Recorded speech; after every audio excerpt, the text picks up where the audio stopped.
Happy Saturday, all you guys. Thanks for joining us, and I really appreciate your time and your being here. We've got some really interesting stuff to go over today. I think you'll find it very relevant and important based on what's going on both in the world and inside yourself. And I just want to let you know before we get too much into it, because I'm going to tell you about tomorrow night's show and some amazing people that are going to be with us at that time, that you personally, which is the only person I'm talking to right now, are in a very real sense the most important person in creation right now. And the pivotal question of what's going to happen to humanity on this planet, it's not somebody else. It's not a petition or whether a million other people figure out what the right issue is or anything like that. It's you. And all of these things that have distracted you from that fact have allowed the time to go by without doing your work. And when you get to the end of this lifetime, you're going to look back and not see how many people you convinced of anything, or, the usual measurements of success, because that's all going to be over. There's nobody who's going to stay here permanently. And so what's going to matter is, all right, did you get back in touch with who you actually are? And then do your work from there? Or did you stay lost in the programs of your mind that never end? Just like it talks about in the Matrix, and they just keep going, keeps you making you think that you're limited, that you can't do what you want to do, that you have no power, and that you're just a helpless victim to all these events. And that's, as they say, not entirely accurate. So that ties into some discussion we're going to have today about frequencies. And I should say in context of that tomorrow night, Sunday, at 6 o'clock Pacific time and 9 o'clock Eastern time, Dr. Barry Trower's coming back. He actually asked us if he could come on the show because he had some what he considered very important current news to break on the show. And I said, of course, Barry's hard to get a hold of. You can only reach him on an old style landline, the kind that all of us should still have instead of this interesting frequency stuff and Wi-Fi based stuff that we're all dependent on now. But anyway, all Barry has, he doesn't have a computer, he doesn't have a cell phone, doesn't have a tablet of any kind, except I'm sure he has a tablet that, remember one time back in history, they used to actually have tablets made out of paper. I know you don't believe me, but it's really true that they used to have all these papers stuck together in kind of a single clump, and they called it a tablet. It didn't even have a screen on it. So he has that kind of tablets, and he's got a landline telephone, and we talked to him on that, and he said he would come on tomorrow night, and he wanted to talk about important news. And if you're familiar with the workings of the HARP system and all the Gwen towers and all the cell tower hidden functions and all these things, you know that the power structure is very interested in using frequencies. Alana Freeland has talked about this on her show very well, and she's written about it, the full spectrum dominance of humanity, I think it's called. That just came to mind, so I didn't have the title in front of me, but Alana Freeland, and it's a book about HARP and the full spectrum dominance of humanity, and talking about how, now even in places where there's good cell service, they want to put more and more and more cell towers up, so they're everywhere, in the cities, on every light post, and just everywhere constantly. They figure that is one of many, many ways that they're working on at the same time to have complete domination over every single person. And the purpose of that, interestingly enough, is to make sure that you personally, they're talking about you, don't get in touch with who you are. That's the whole purpose of everything that the top level of the negative power structure is doing. Because they know that potentially you can reach a level of healing power in yourself that the negative power structure cannot possibly reach. And I know a lot of people listening to this might be thinking, oh, that's totally ridiculous. Let's get down to reality and, get ready to win the war by shooting and all this stuff. No, this is not unreal. This is just something that takes work to get in touch with. But every single living person is capable of it. And since you're the only one I'm talking to, that means that you're walking around with this vast power to achieve anything you want and way more than that. And we just kind of got disconnected. I also want to apologize for last Saturday because Blog Talk's whole network was down and there was nothing we could do. So we couldn't call in and give a short message or give a pre-recorded show or anything like that. It was just off the air. I don't know what happened, but the Blog Talk people say they're really making sure that it will never happen again. But actually, none of us can guarantee that. We don't know what's going to happen 10 seconds from now. At least I don't. And I think most people don't, because it's all changeable. And it actually has a lot to do with you personally as being the central person in your universe and the only one that you can really affect on this deep level. So when we talk about frequencies, and by the way, Barry Trower, Dr. Barry Trower is not the only one coming back on the show tomorrow. We have another great returning guest that will be talking to us right after Dr. Trower, and that's Ken Rolla. And I thought that would be appropriate because if Dr. Trower is going to be talking about threats to our existence, which is the general idea, although I'm going to ask him about solutions, at least, temporary mitigations or countermeasures against all of these attacks that we're, having directed at us. But Ken really focuses almost entirely on this kind of solutions from the point of view of being a really brilliant engineer and designer and inventor. And he's got some of his technologies, we can't even talk about them on the air because they have the government seal of approval, which means that, if these things don't work, the government doesn't really go after you seriously. But if they do, just like they're trying to eradicate raw milk, see, you have to trust the government completely. That they might make a mistake once in a while and tell the truth, but most of the time, if they try to eradicate something, it probably means it's really good for you. And if they say you absolutely require something, it may be deadly. And you have to check it out because, as I say, they might make a mistake. And I hope you guys that are monitoring this show are finding this entertaining at least. But you need to consider it for yourselves too, even if you're working, monitoring people's communications for the negative power structure. You're most likely in a human body, unless you're a computer, in which case I won't attempt to discuss this with you. But if you're a human being and you've got a job like being a troll or being a monitor or a spy on the public, which is not an ethical thing to do, but I know you have to make a living, you need to start at least considering silently some of these things for yourself, because I'm also talking directly to you, and we're not enemies.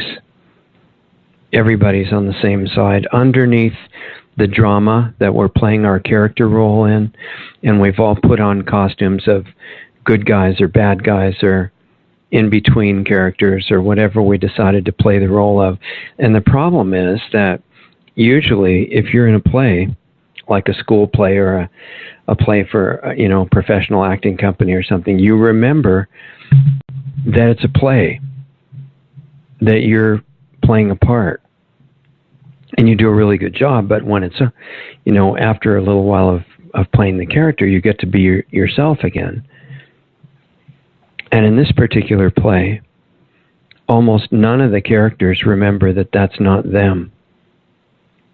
So you can look at yourself and see whether that applies to you.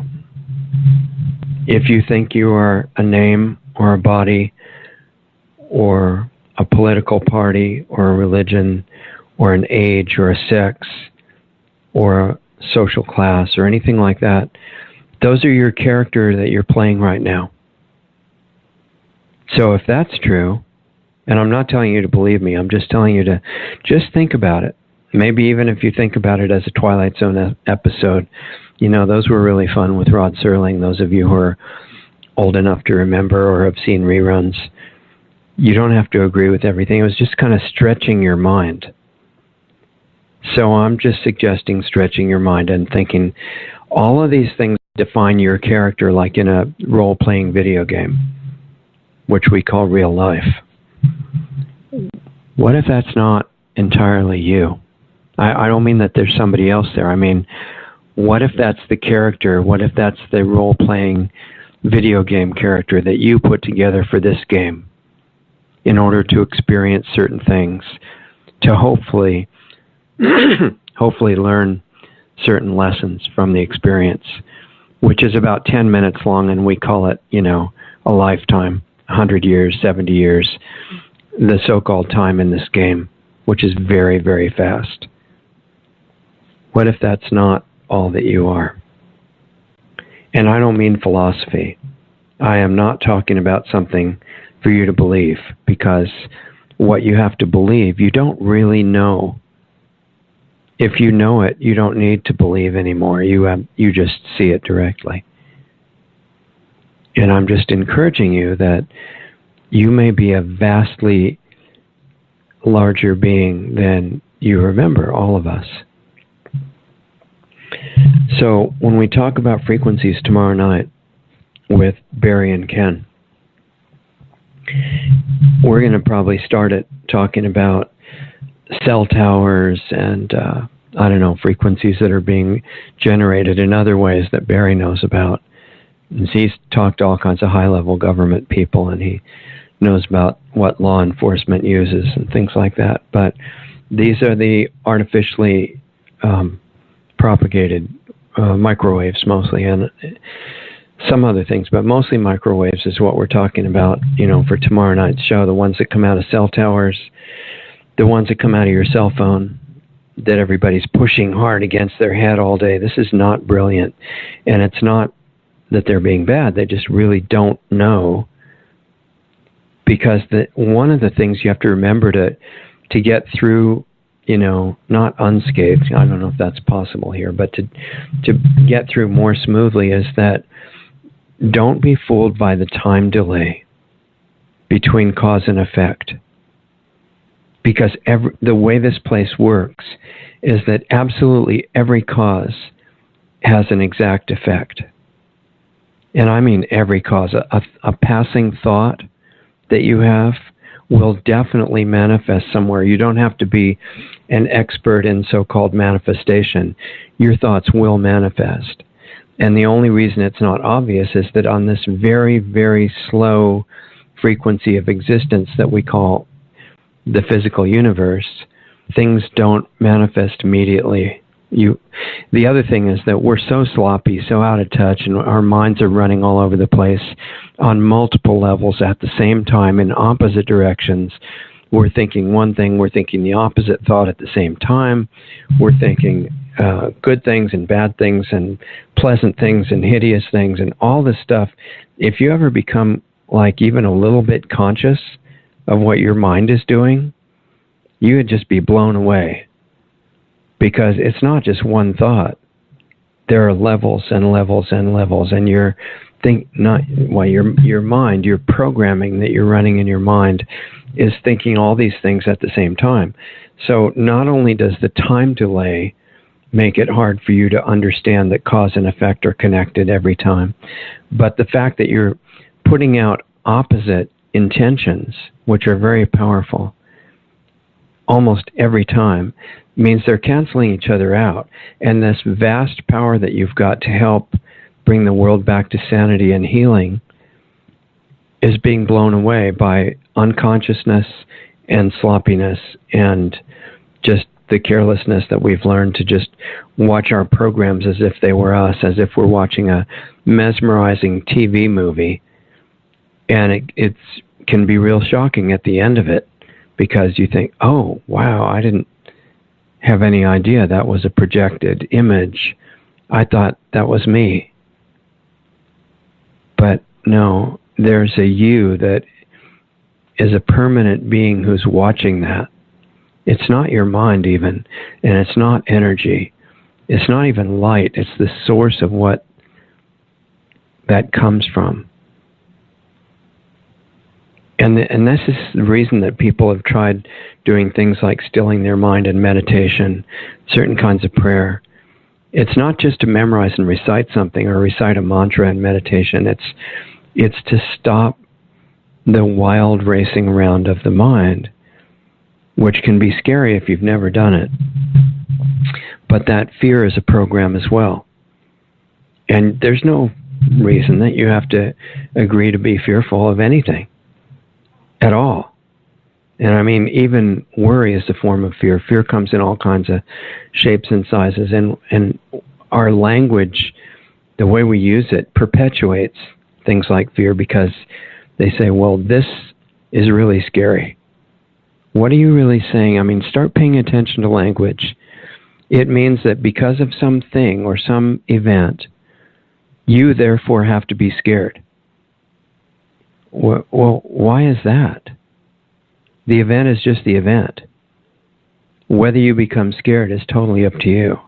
And if you do become scared, it's because you gave your permission. So I'd recommend experimenting. What happens if you don't? What happens if you decide how you want to feel? And really, I mean, this is just the beginning little bits of the edges of the work that has been waiting for you all your life to do inside. And most of us are putting it off and trading it in for things we memorized, which doesn't do it. So when we talk about frequencies with the cell towers and the Wi-Fi routers, which is not a good idea to have in your house, it would be good to hardwire everything if you can do that. We're going to talk to Barry Trower tomorrow night about what you can do from the incoming frequencies that blast through your house from cell towers and smart meters and that sort of thing. But at least you cannot be generating extra ones inside your house. But the real generator, the one that has by far the most power, even more than any cell tower, is you. And it's not really you, because you are the consciousness that directs it. But what you've got in that mechanism inside you is this amazing generator, stronger than a cell tower, that can put out certain frequencies and receive frequencies at will by learning which ones you want to tune into. So if you remember, we talked about how to separate out your attention. And if you feel that to do a good job in your life in the world, you have to be aware of what's going on around you, it means, since a lot of the things going on around us are pretty nasty right now, to say the least, mass murder and all kinds of deception and wars and poisoning of the public and on and on and on. If you want to be aware of those things and use them to be able to make strategically better decisions, you need to not get emotionally destroyed in the process. And I saw a really interesting email from a friend named Dr. Sircus, S-I-R-C-U-S. You can be on his email list for free. And he's in Brazil. And he's way away from, so-called civilized society. And he's got this retreat out in the central highlands of Brazil where he takes people for healing retreats. And what he was saying, talking about the recent massacre that just happened in Nice, France, or France, as they say. He was saying there's this big dilemma, because if you want to keep up with or talk about what's going on in the outside world, it's so distressing that it just really messes up your emotional balance. And since the emotional well-being is critical for health, and positive, negative emotions, whatever kind they are, can change the blood chemistry, the brain waves, the EKG, everything instantly. And in fact, it does. It probably instantly turns on and off genes.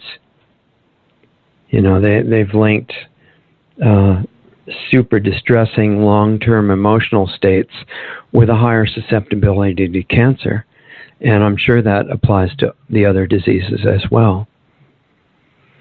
So this skill of splitting your attention and using just the analytical part to see what's going on around you, and you keep the emotional part absolutely tied to what is the most beautiful, uplifting, inspiring thing that you can imagine. I don't care what it is, but it has to have that vibration and that energy of total, relaxed, unconditional love and joy, and you'll know by seeing how you feel whether that's it or not. If you're staying connected to something that gives you a rush of power and it has to do with hurting other people, then it's a mistake. And the reason it's a mistake has nothing to do with a belief. It's a mistake to think that you want to hurt anyone at all, even the bad guys, because every single one of us is intimately connected. Instantaneous time. Distance is irrelevant.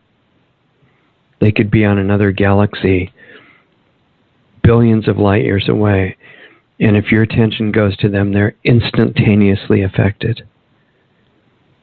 Which brings up some really interesting questions, because something got to them that traveled a lot faster than the speed of light. So Einstein wasn't exactly right on that limitation, that the speed of light is the fastest that anything can move. It's actually not. And that's a long quantum physics discussion that we really, probably won't have time to get into much today. But the point is that you who are listening right now, not anybody else, not the whole audience, not the rest of the world, but you are in a very real sense the most critical person in determining what happens not only on this planet but everywhere. And you're not going to be able to, if you really want to activate that, you're not going to be able to avoid doing the work inside yourself. So you don't want to think about it as an unpleasant chore. You want to think about it as an incredible gift. Wow, that you would even be aware that that's yours to work on. That's beyond words, actually. Oh, I wanted to tell you something before I forget, which I already forgot a few times today. Barry Troer, we did something with him last time because he came on for, I think, 3 or 4 shows last time, 3 at least. And what he likes to have happen, not for this show because it's too soon, it's going to be tomorrow night, but he likes to have people send in questions.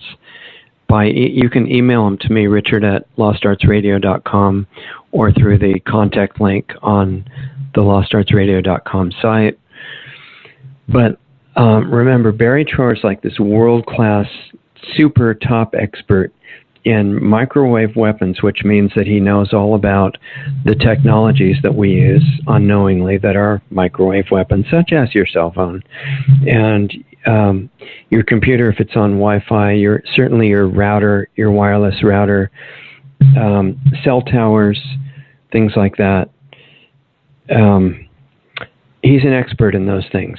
So what I'm sure he'll want in order to come back again, which I'd really like him to do, is to get questions from any of you who are just wanting to use him as a resource for anything that you're wondering in those areas of knowledge, and send him in. Tell other people that he's going to be back, because I'm sure he will, and send in questions if you have any for Barry, and I'll try to remember to mention it before the end of today's show as well.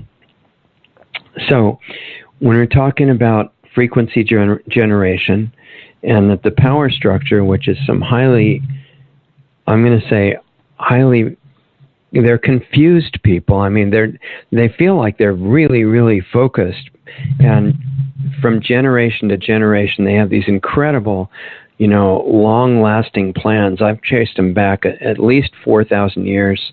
The current power structure has very long roots like that, at least compared to the attention span of most of us. And they're very focused, but they're highly misled and confused in themselves because they think they are those negative entities, and they're trying to live as that forever. Basically, the top level ones have this religion, basically, that they plan to ultimately merge with computers or some kind of machines and become immortal that way. And it's not going to work out the way that they have in mind. But on the way to trying to accomplish that, they're causing a lot of damage. And so even though defense against what they do is absolutely critical, this is why, it's not, a conflict between wanting firearms rights permanently protected, like the founders of America said they absolutely had to be, necessary for the security of a free state, is the way they wrote the Second Amendment. But that doesn't mean that you want to go around shooting people. You don't even really want to hurt people's feelings if you become very conscious of what's going on. So while you're open to defending yourself, your family, your friends, other innocent people as necessary, your main contribution to us getting through this as well as we can is going to be becoming conscious of who you actually are. And so the physical health stuff that we talk about, because the laws of nature that would fix your physical health have been in place since humans started. I'm not talking about just a few thousand years. I'm talking about a very, very long time. And they've worked from the beginning, and they work now. They're available to you directly. And all you have to do is learn them and use them. It doesn't take high tech. It doesn't take miracle drugs or even miracle herbs. It doesn't take anything like that. It takes getting in touch with the way that nature was designed, which is flowing through your body right now, that same energy, those same patterns. And yes, that can, depending on how much damage we've already done by making mistakes, which we've all done. I've done a lot of that. But to a great degree, even if we've made serious mistakes and caused a lot of harm to our health, that we can still fix a lot of it by becoming aware of and learning these laws of nature and applying them.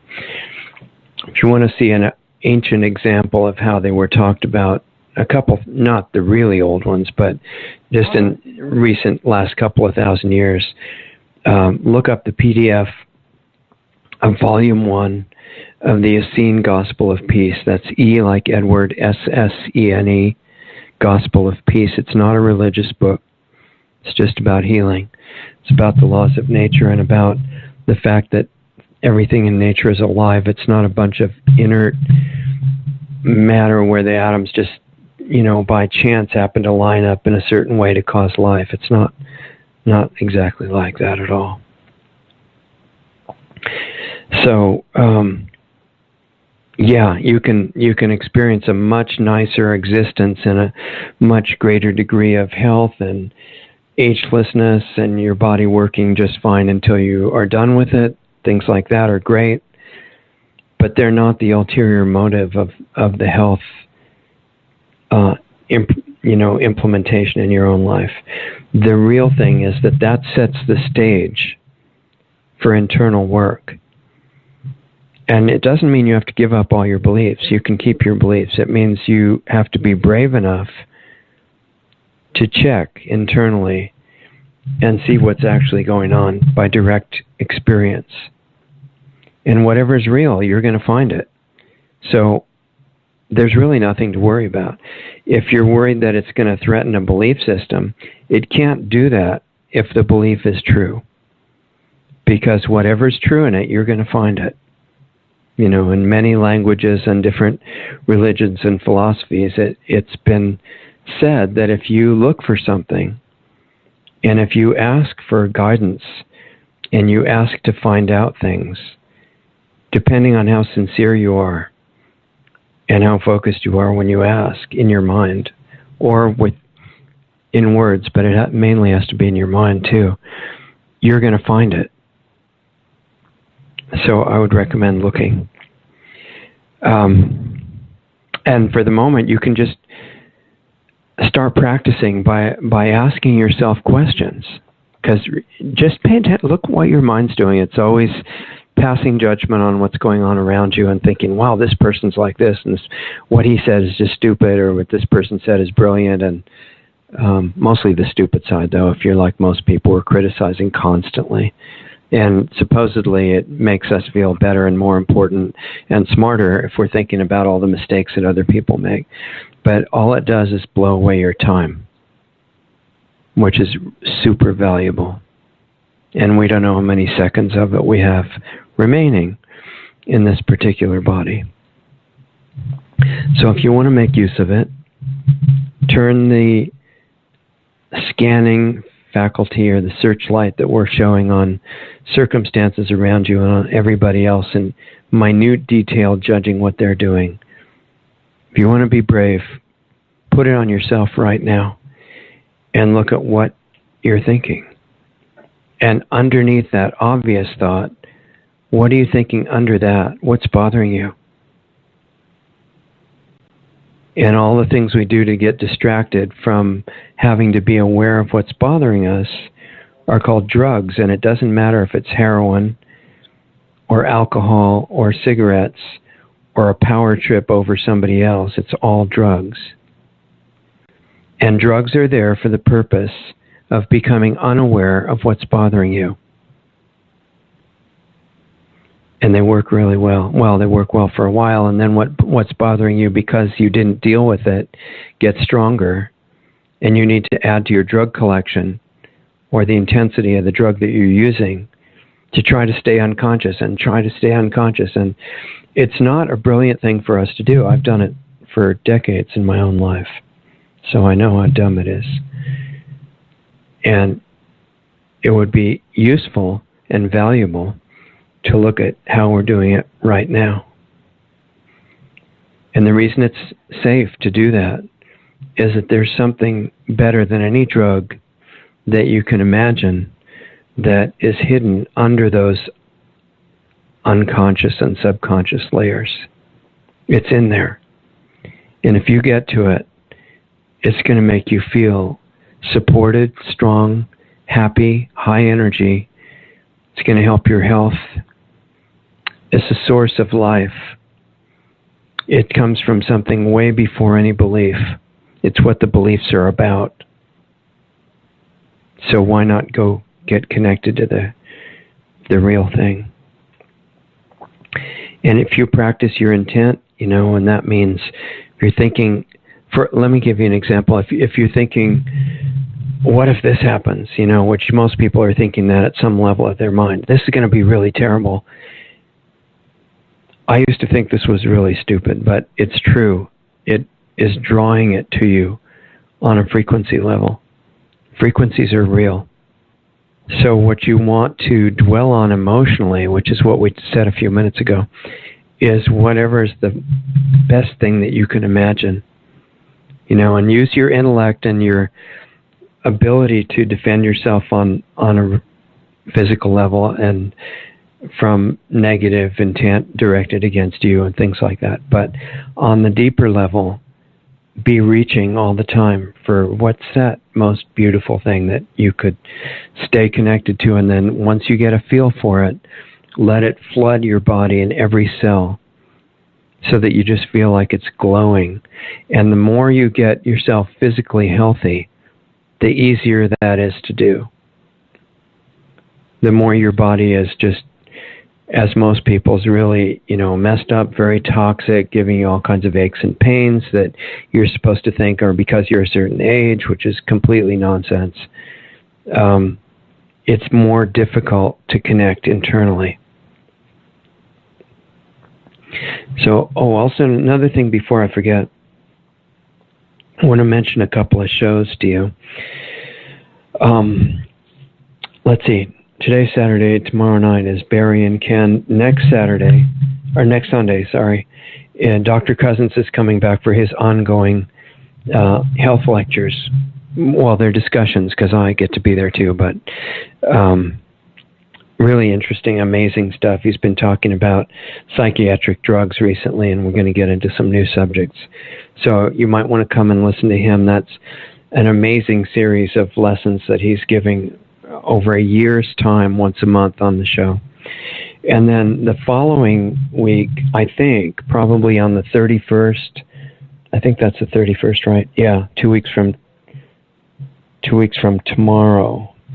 And that's going to be, it looks like Dr. Bill Warner is coming back. And we had him on to talk about Islam, if you remember, a little while back, because as we're going to discuss, I mean, things are happening and actually revving up, happening more often, where in the name of Islam, there are mass murders happening. Another one just happened in Nice, France. And a guy rented a truck and just systematically ran over a whole bunch of people, including a lot of children, killed, I don't know, maybe around 80 people and injured 50 or 60 or more others. And this is exactly, this is happening so much with these people that are citing Islam as their reason for doing it. And I thought, well, these guys are really extremists, terrorists, crazy people. And I wanted to find out what it really is, because I realized most of us have no direct knowledge of Islam. Even most Muslims I've talked to don't really know the details of Muhammad's life and what he taught, what he did.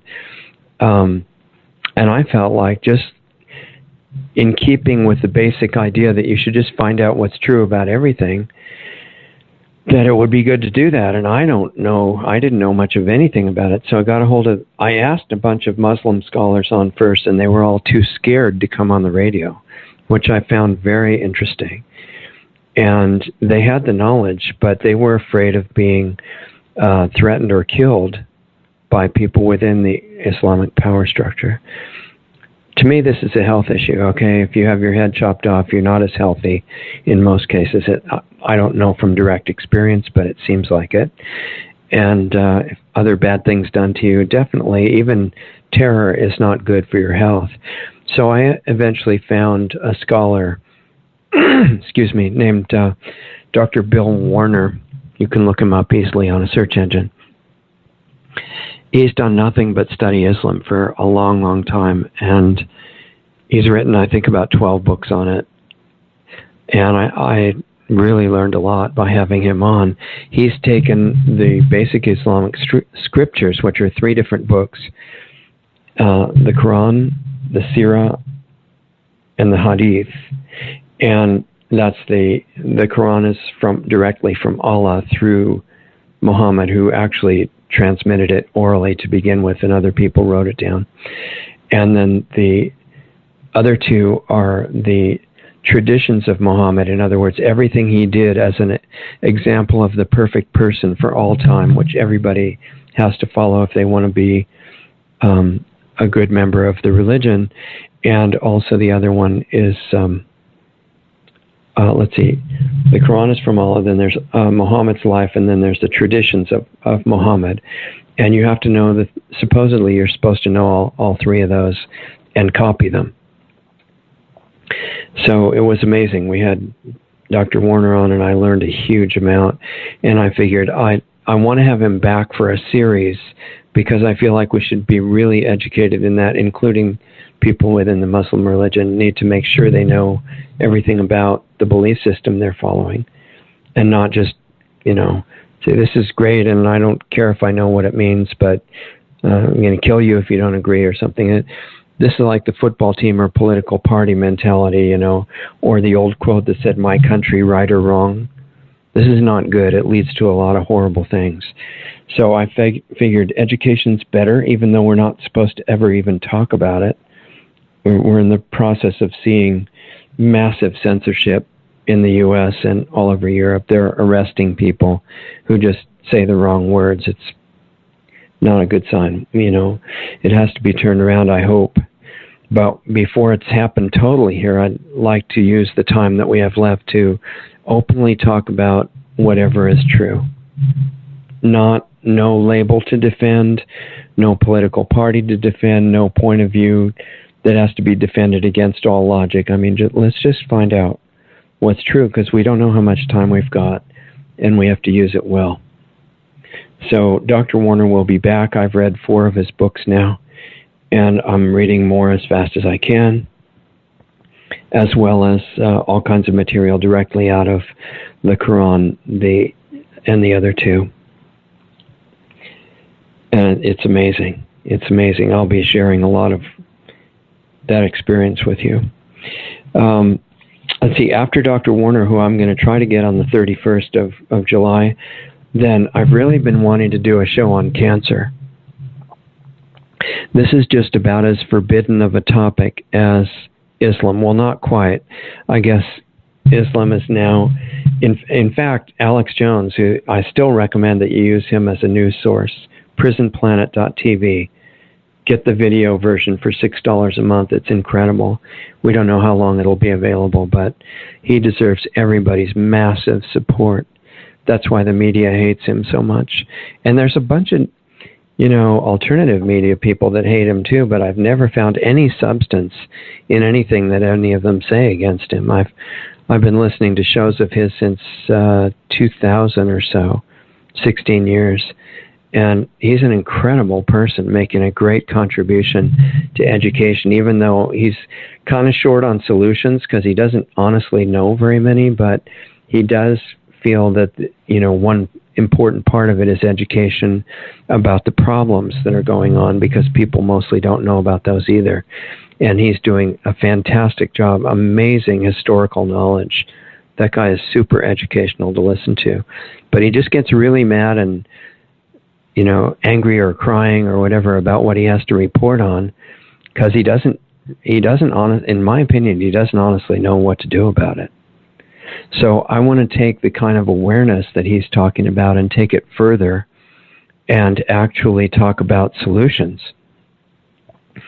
Because I don't even know if it's worth knowing about the problems if you're not going to do any solutions. Unless you've really mastered this technique we talked about with splitting your attention.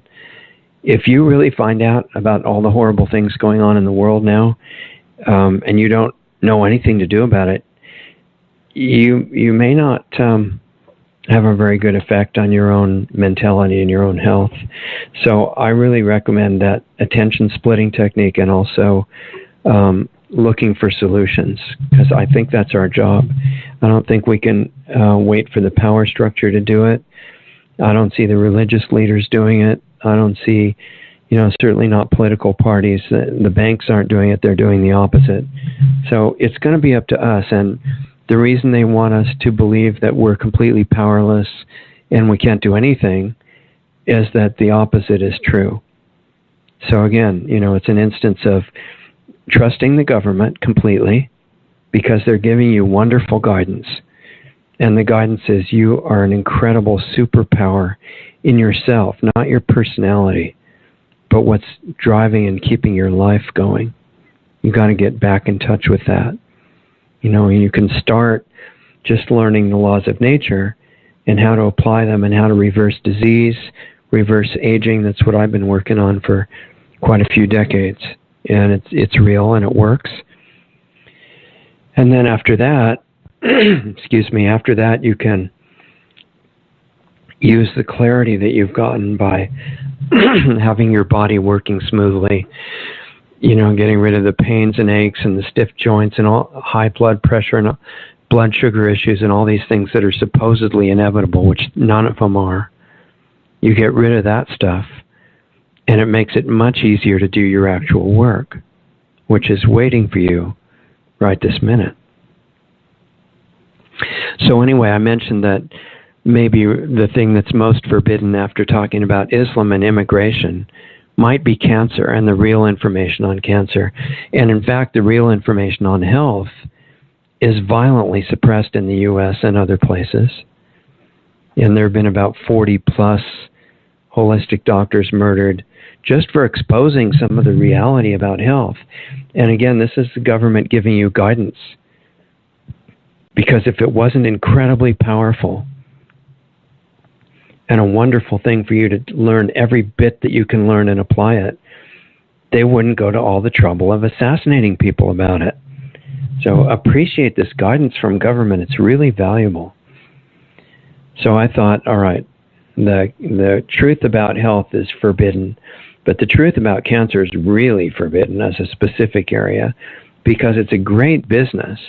There are billions of dollars being made by the medical drug dealers. I keep saying that. I mean the pharmaceutical cutting-edge science companies that give you all these wonderful medicines. They're doing great. And the doctors in cancer, they get a special opportunity to get a cut of the chemotherapy cost.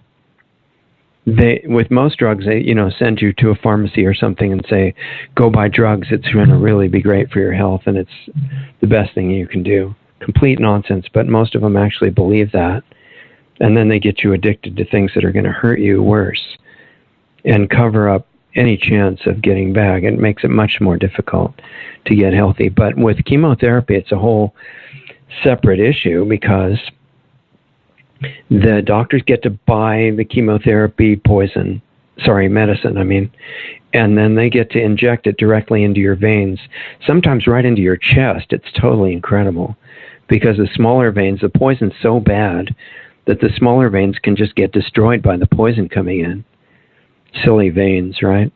And so if they put it into a big vein in the chest, then that kind of damage is not so evident. And it's a huge business for the doctors. And there are a lot of doctors off record that would say, I would never do this to anybody I actually cared about. Like my family or my friends or anything. But I have to do it to my patients because it's the official standard of care. That means, the scientifically approved way to help people by poisoning them and radiating them to burn them up so that they can get healthy, right? Nothing wrong with that picture at all. At least you're not supposed to be coherent enough in your own mind to realize what is wrong with it.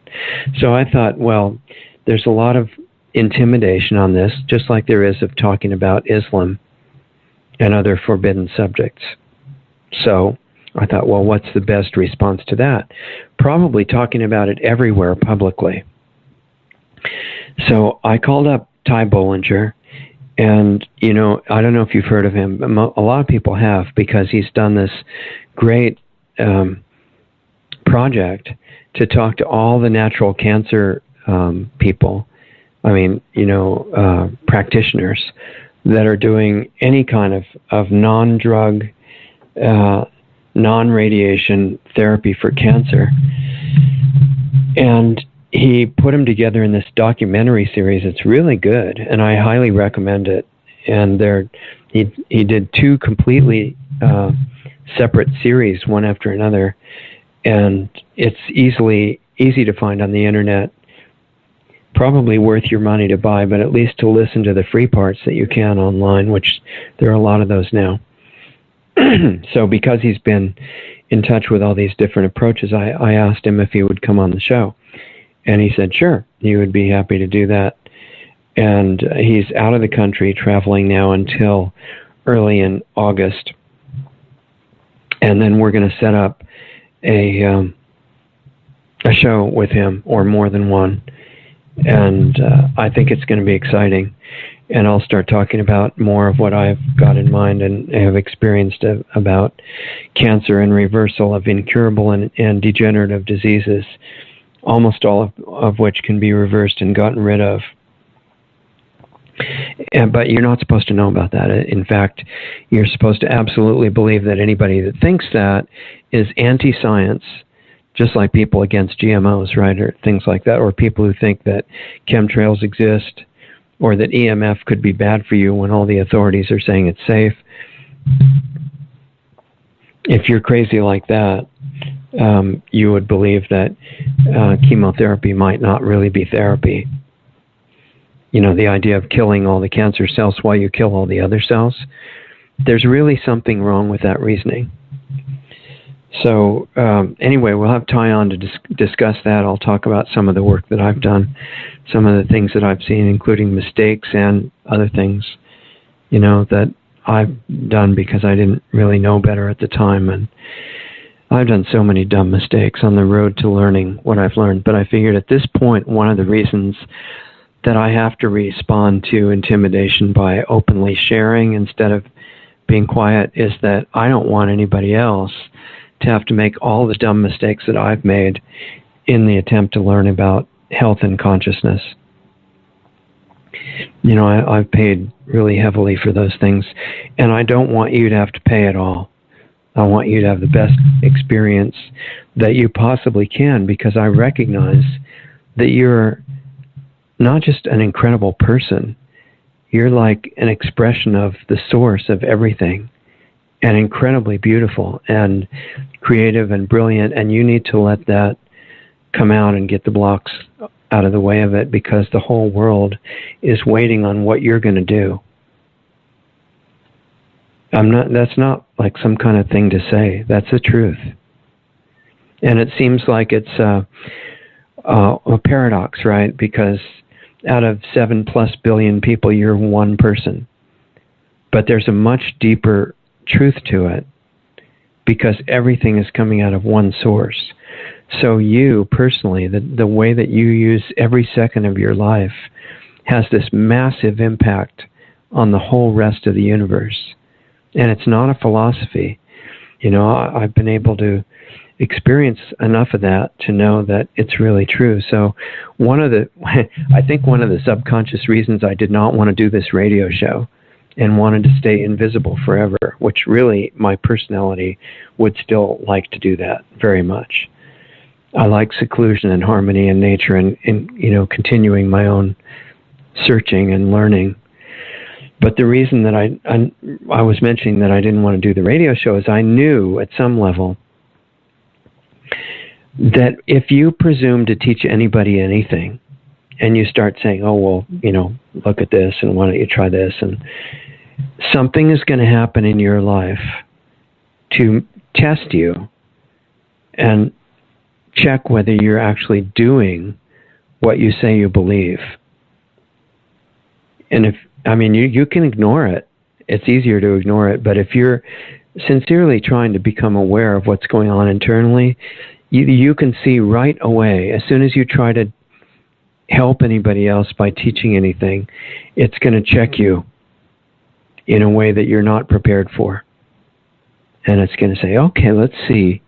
Do you actually believe any of this stuff you're talking about? And it's going to check your response in your actual life. And I really didn't want to go through that. And it happens every day now, every hour, night and day. And I don't have any illusions about tests. They're not fun. They can make really good stories and stuff, but when you get tested, it's challenging. But that's the way to get to where you need to go. You have to be totally open to that, totally non-resistant, and just thinking, show me whatever's true and let me learn my lesson. Let me be aware of what lesson you're giving me right this second and start to communicate. And it'll open you up and you'll start experiencing things on a level that you really didn't imagine before. I'm just going to go through a list of the things that I wanted to mention to you so I don't forget, because it's really neat that you're here. I appreciate it every minute that you're giving us, and I want to make sure that I convey what I'm supposed to. So one of the things on the list is that, we have Lost Arts Radio and Lost Arts Research Institute, which is actually an IRS-approved nonprofit charity right now, public charity, the latter of those two.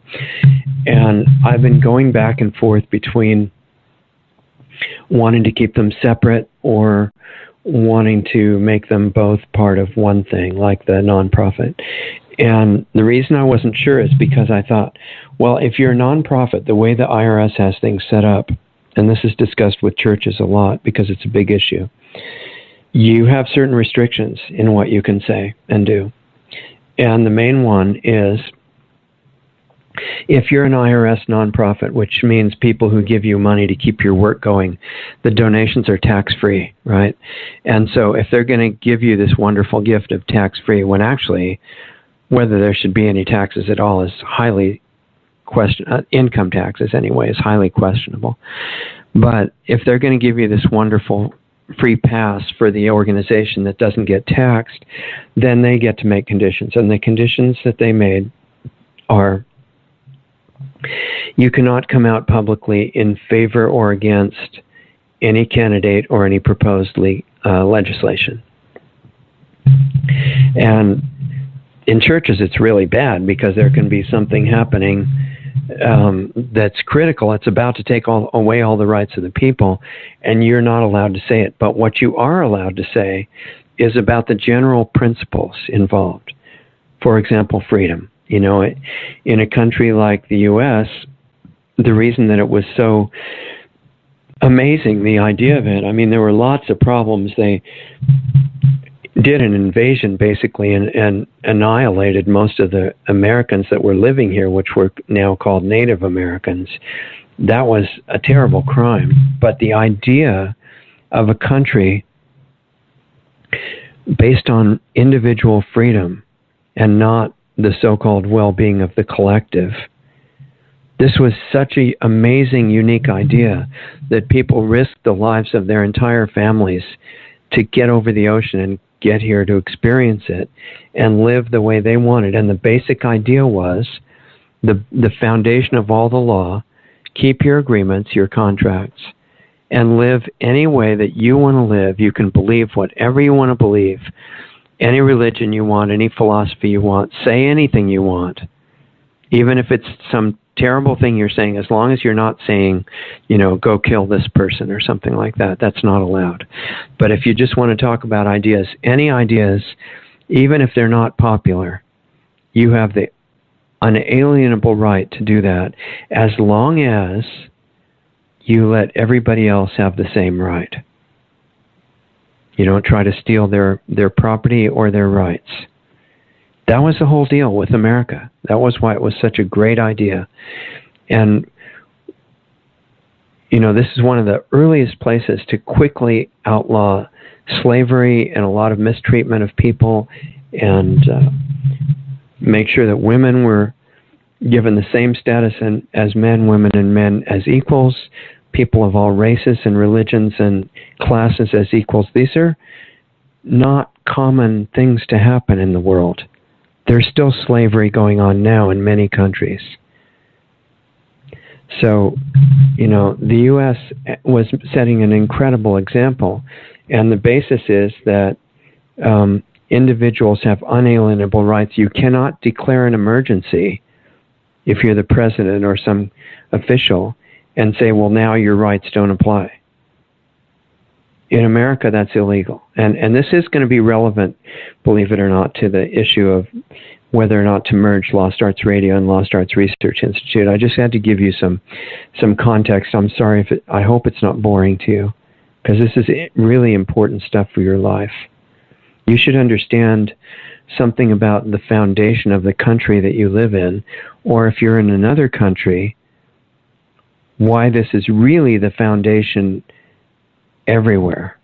It's just, see, they didn't create this in America. They just acknowledged it.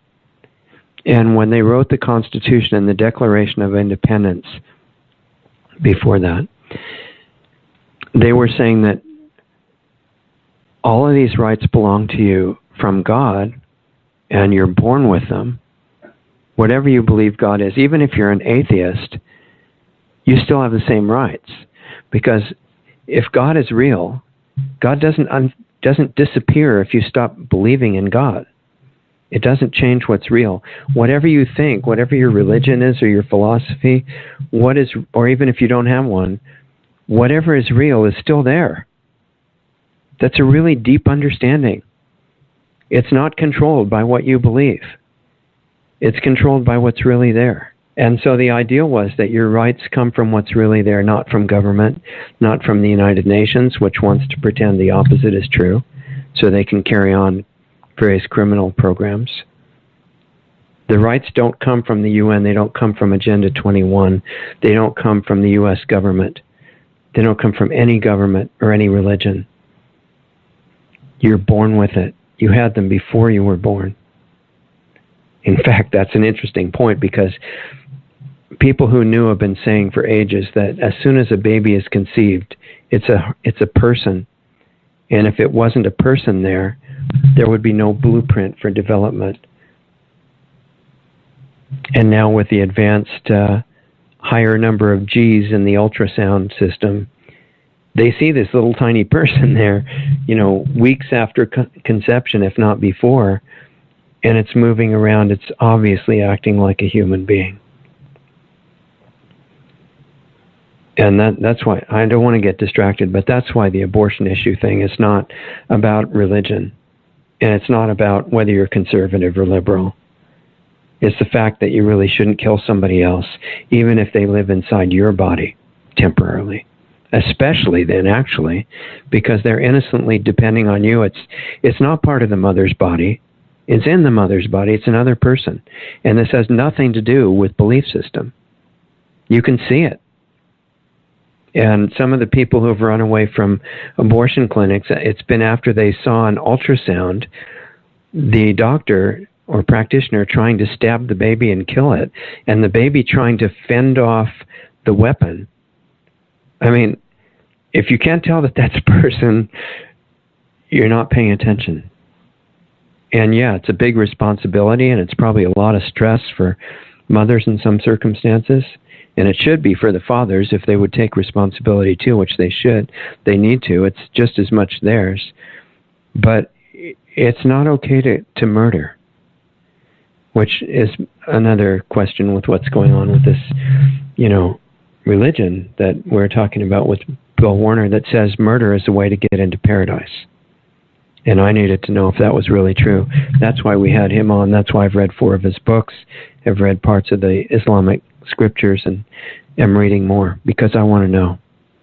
And so far, I've read a lot, and I've talked to a lot of Muslims and other people. And yes, murder is a way to get to paradise. So it's not written by the members of the religion. Most of them were innocently born into it. It's not their fault. It is totally not a reason to feel any negativity toward Muslims whatsoever. They're in a hard position. What if that was you, or maybe it is you, and you're born into a religion that says, yeah, murder is the ultimate way to get into paradise, and as soon as you're called to do it, if you don't obey, you're going to hell. And they get into great detail about exactly what kind of suffering in hell you're going to have. And if you don't believe it and you try to get away and convert out of the religion, they have to kill you. It's really not that complicated. In fact, it's repeated over and over and over and over and over again in the scriptures. So the question is, and this ties into our programming, programming and frequency discussion earlier. If you find that you didn't know and you got born into a group or you joined it inadvertently without really knowing what it involved, and it says you have to commit murder or we have to murder you if you don't, what exactly are you going to do? And don't just say, oh, I would leave. Unless you're in that situation, you don't know. It's not only is it braving the threat that they have to kill you if you leave. It's not happening in the U.S. too much yet, but if the religion takes off in the violent form in the U.S., it will happen here. And also, if you've been trained since birth that it's all the most wonderful thing and every other belief system is wrong, so much that you have to kill the people who are wrong if they don't convert to your idea, what do you think you would do? I mean, you need to respect that situation. So what I'm inviting people is that, again, through fixing your health, getting in harmony with the laws of nature, and doing your internal work to get in touch with your source of real power and strength, which is not a belief system, you might get to the point where you've got the courage to get away from a harmful belief that you've taken on. It's not easy. And everybody is in this position. You may not be a member of a certain religion, but if you're brave enough to really look inside yourself, you may find a belief that you have assumed is right for a long time, and you don't ever want to question it. And it might be destructive. And if you really want to find out the real spiritual reality, whatever words you use, it doesn't matter. You don't have to use the word spiritual. Just whatever is really true, you're going to have to question everything. And if it's true, it'll pass the test. So you don't have to worry about anything true being overruled, because it will never be. So back to this question about Lost Arts Research Institute and Lost Arts Radio, I decided that we need to make the whole thing one. Lost Arts Research Institute as a nonprofit. And why was I thinking that? Because we have some really important information to get to you. I don't know how much time we've got, and I'm not going to worry about how many people it reaches. I mean, if there's one person and it's you that is supposed to benefit from this, then that's our job.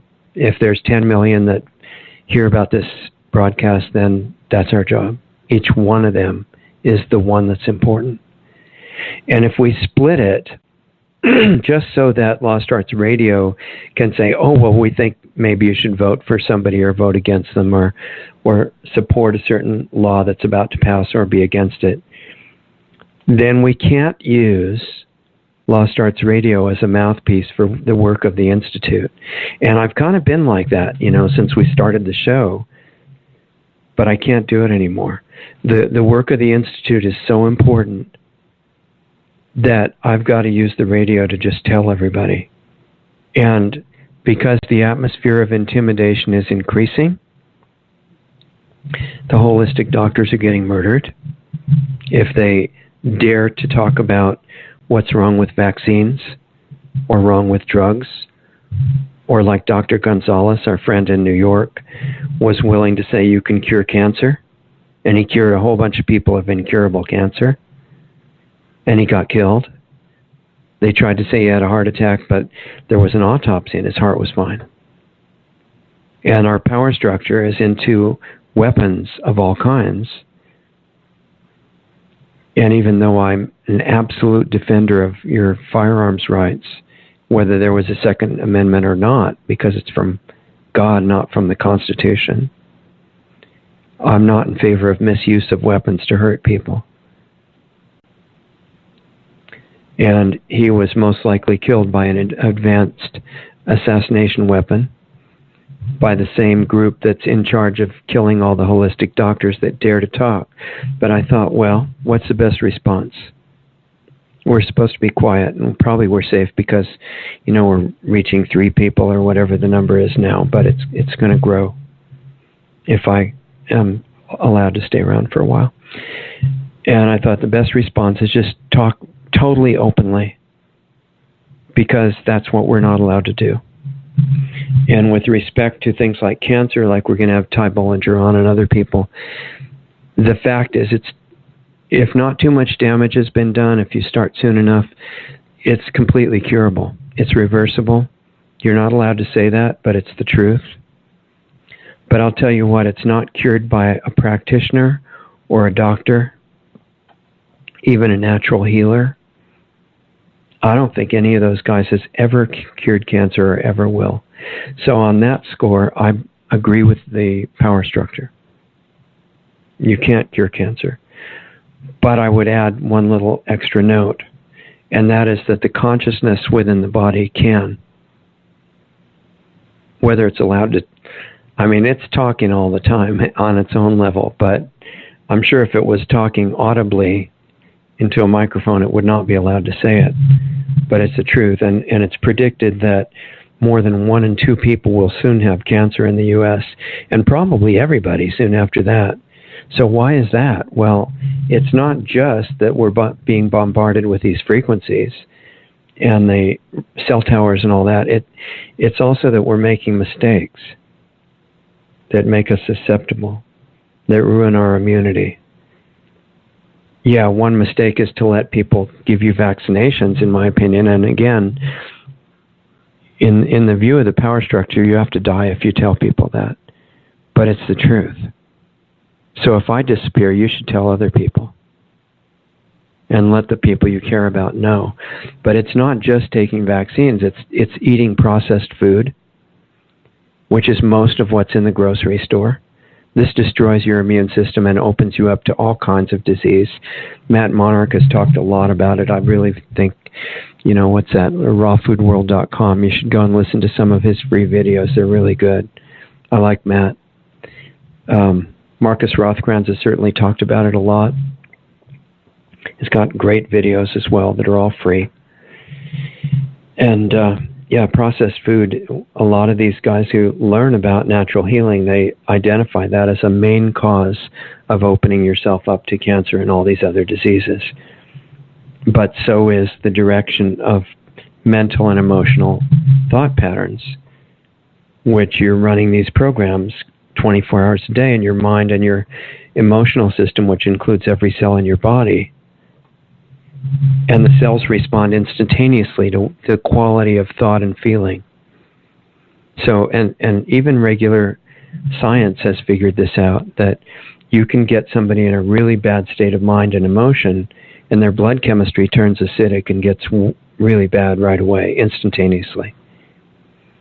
And the opposite happens. When you connect your emotional nature to what is beautiful and uplifting, and you leave it there and you never move it, even if you have to be studying groups of people drinking the blood of children, you never let go of your emotional connection to what helps you. And there's absolutely no benefit in connecting it to the bad things that you have to study. You know whether they're good or not. You know what you have to do about them. Hopefully you get ideas that are constructive. It doesn't require letting yourself be saturated with negative emotion. And that's what I wrote a note to our friend Dr. Circus this morning about that exactly, because of his great email about it, which I would recommend to anybody by getting on his mailing list.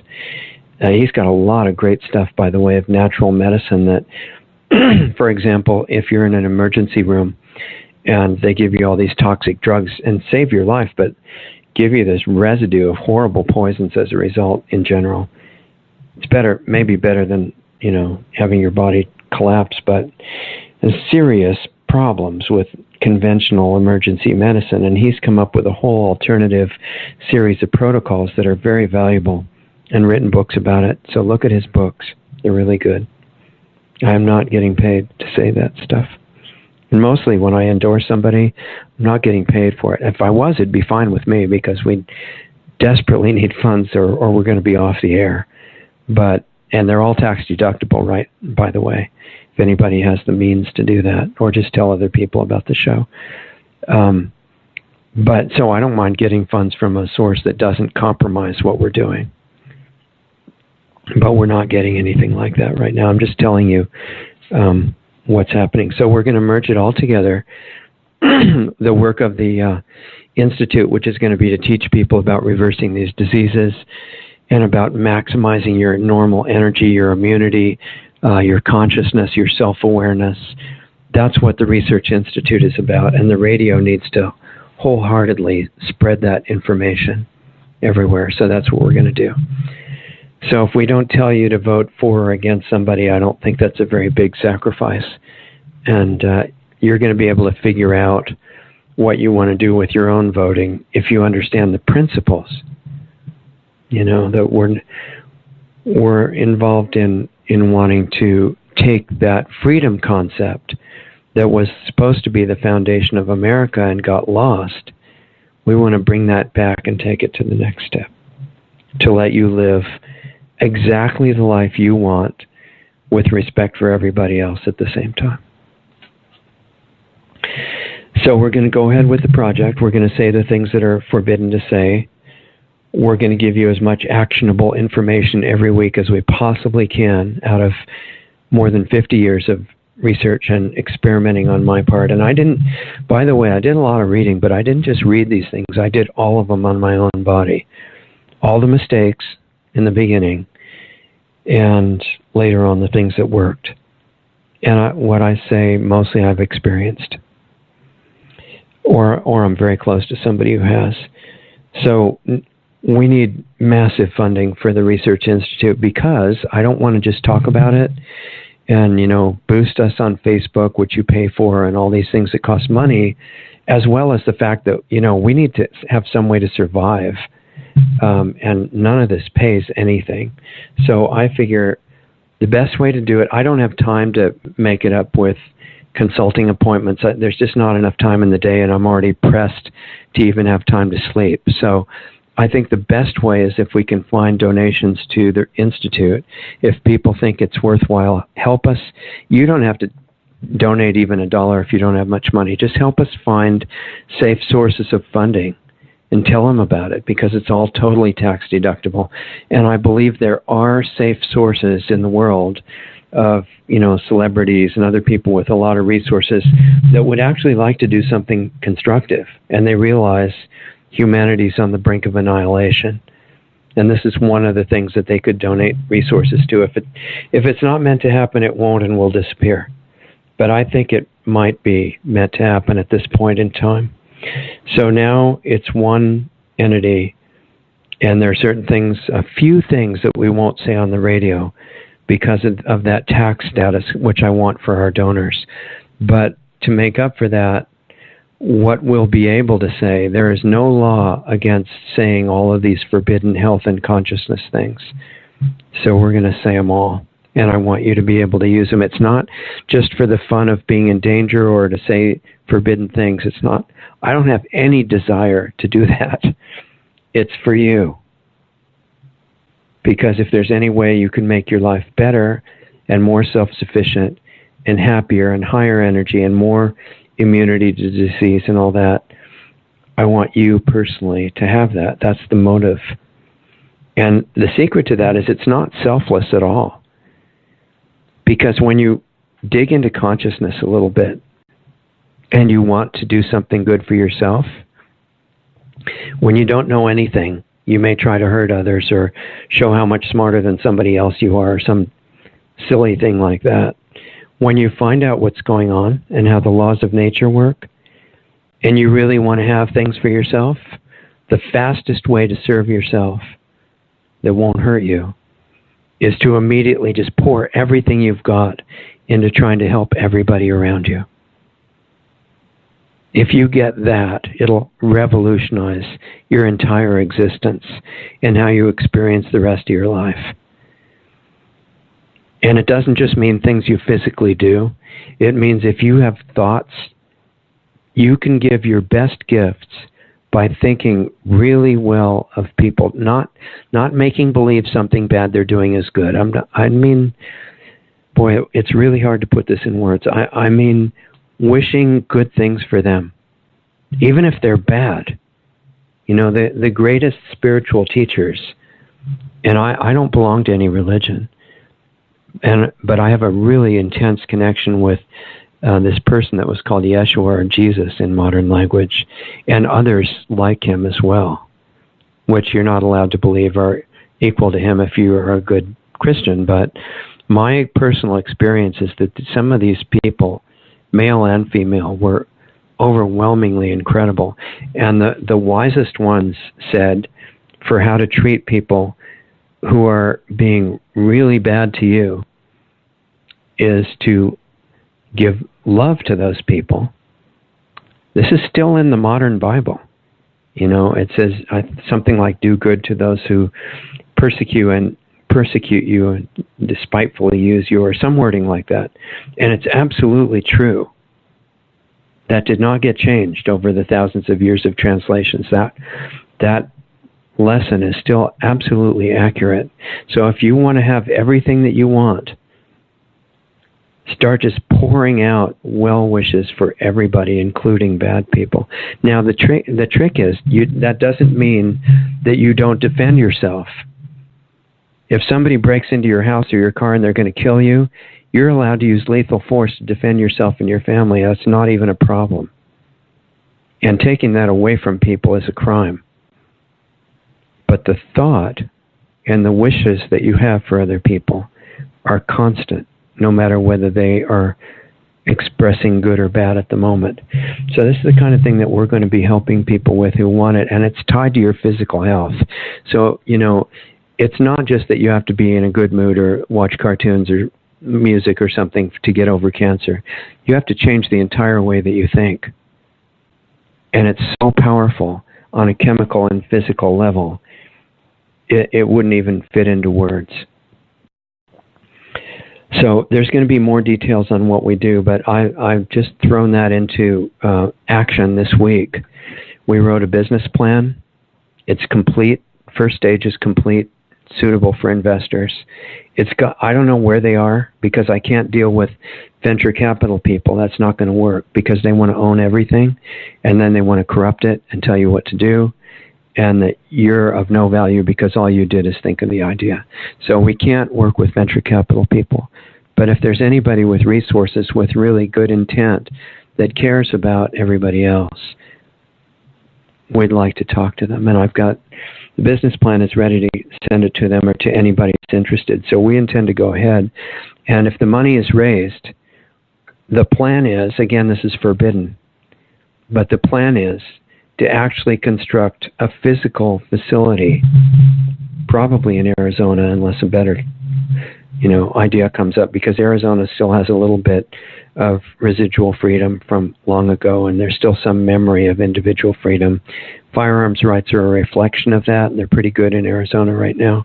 Any place that guns are really outlawed is a serious warning about what government has in mind. It's never to stop crime, so don't fall for that, even though you're taught to be afraid of guns, and that's completely ridiculous. So Arizona is a possibility. The facility that we want to build there is going to cost about $20 million. And I don't exactly have $20 million right now. I have maybe enough for food for a few weeks, but I can't fund it myself. So if we run into, good sources, we're ready to do that. That's going to be a place of experiencing in real 3D life what I'm talking about. It's not going to try to convert anybody to anything. It's going to help them discover what is internal. And they've been walking around with this massive power their whole life and longer. And we're going to help them get back to it. And if the side effect is that all their diseases go away, well, it's not our fault, right? At least that's the theory, that if we're not claiming to do anything, maybe we won't be wiped out. Because a lot of cancer places and other places have been destroyed in the U.S. because they were telling the truth. We're going to be full of disclaimers. We're not going to treat anything. We're not going to diagnose anything. We're not going to cure anything. All we're going to do is kind of a historical educational thing, bringing back some ancient knowledge that has worked since the beginning of everything, and explain how we found to adapt it. And then if the people there want to do it on their own while they're there, well, that's totally allowed for them to do that. We're not going to be treating or curing anybody. And the hope is that if we offer that even to people within the power structure, for them to benefit too, we're not against anybody, then maybe we'll be allowed to do it. We'll see what happens. If I'm completely naive in thinking that, I'm sure we're going to find out.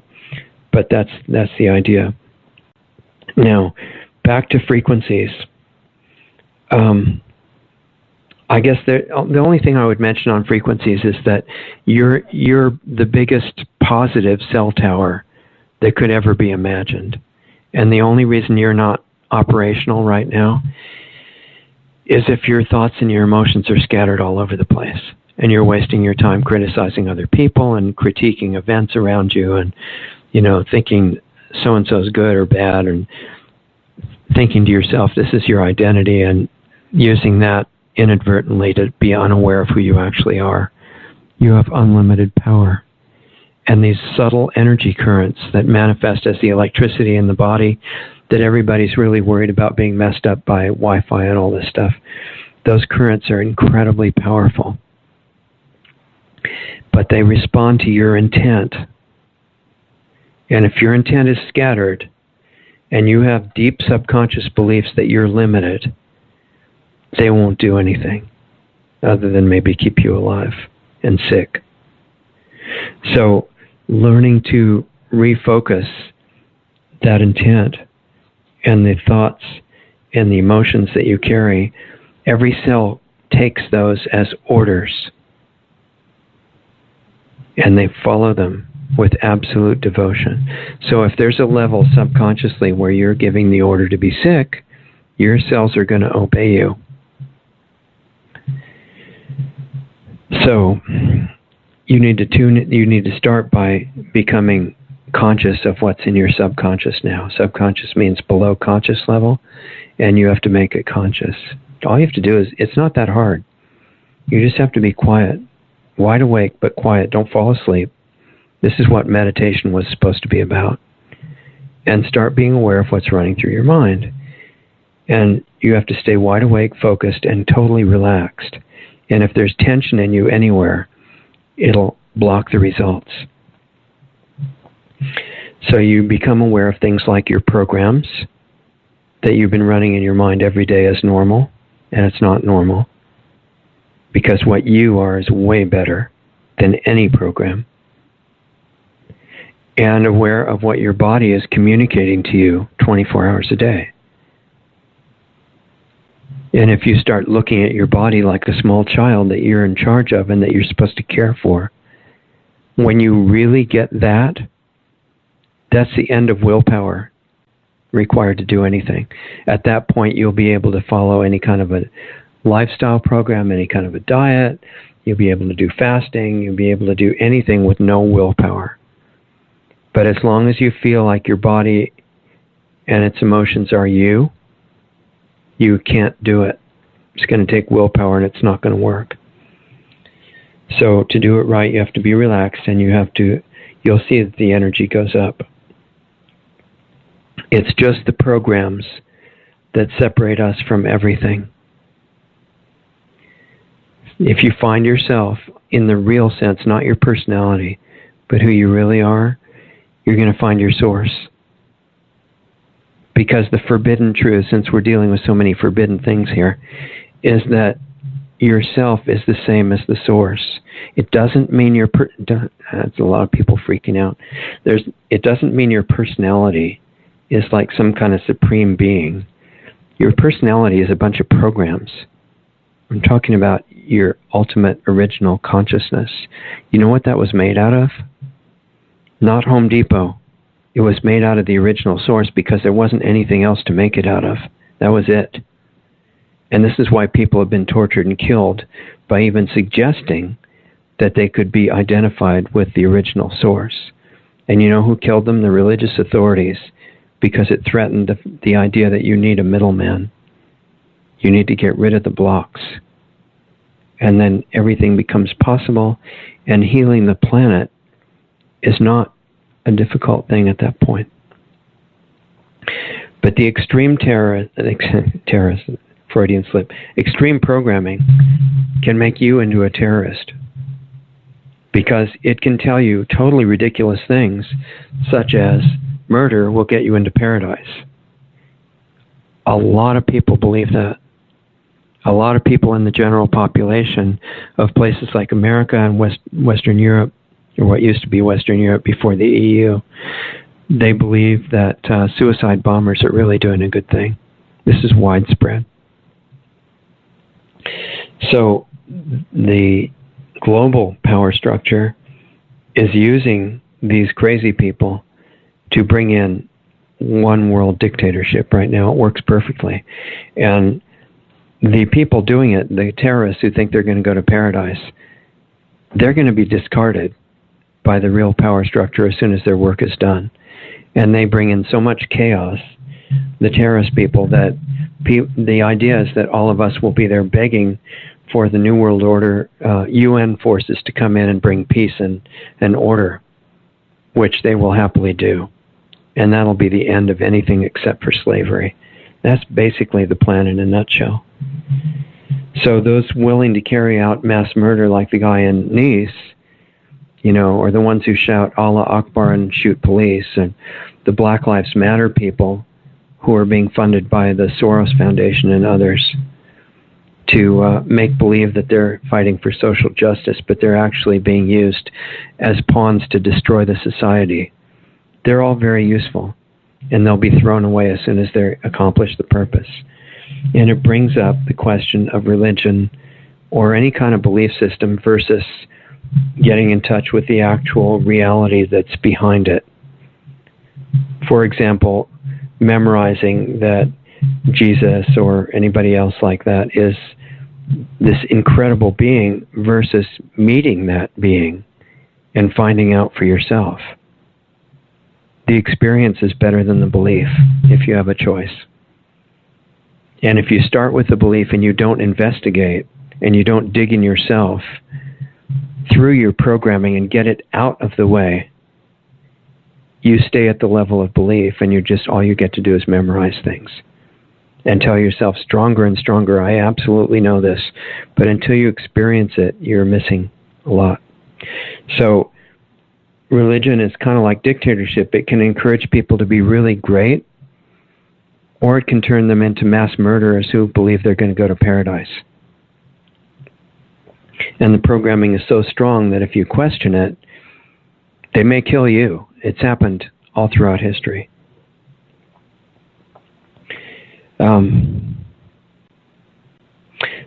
So with a dictatorship, similar to a religion like that, a dictator can be great. Muammar Gaddafi was an example of a pretty good dictator in a lot of ways. He gave free college tuition to all these people. He took the national oil income and he gave it to the population, most of it. He didn't really have, compared to other world rulers, he didn't have that much interest in, complete luxury. He was actually cooperating with the U.S., except that he was also wanting his people to be prosperous. This is if you want to understand why he was murdered. His children and grandchildren were murdered by laughing people like Obama and Hillary. Hillary's famous quote while she was laughing about the death of his kids was, "We came, we saw, he died." Laughing.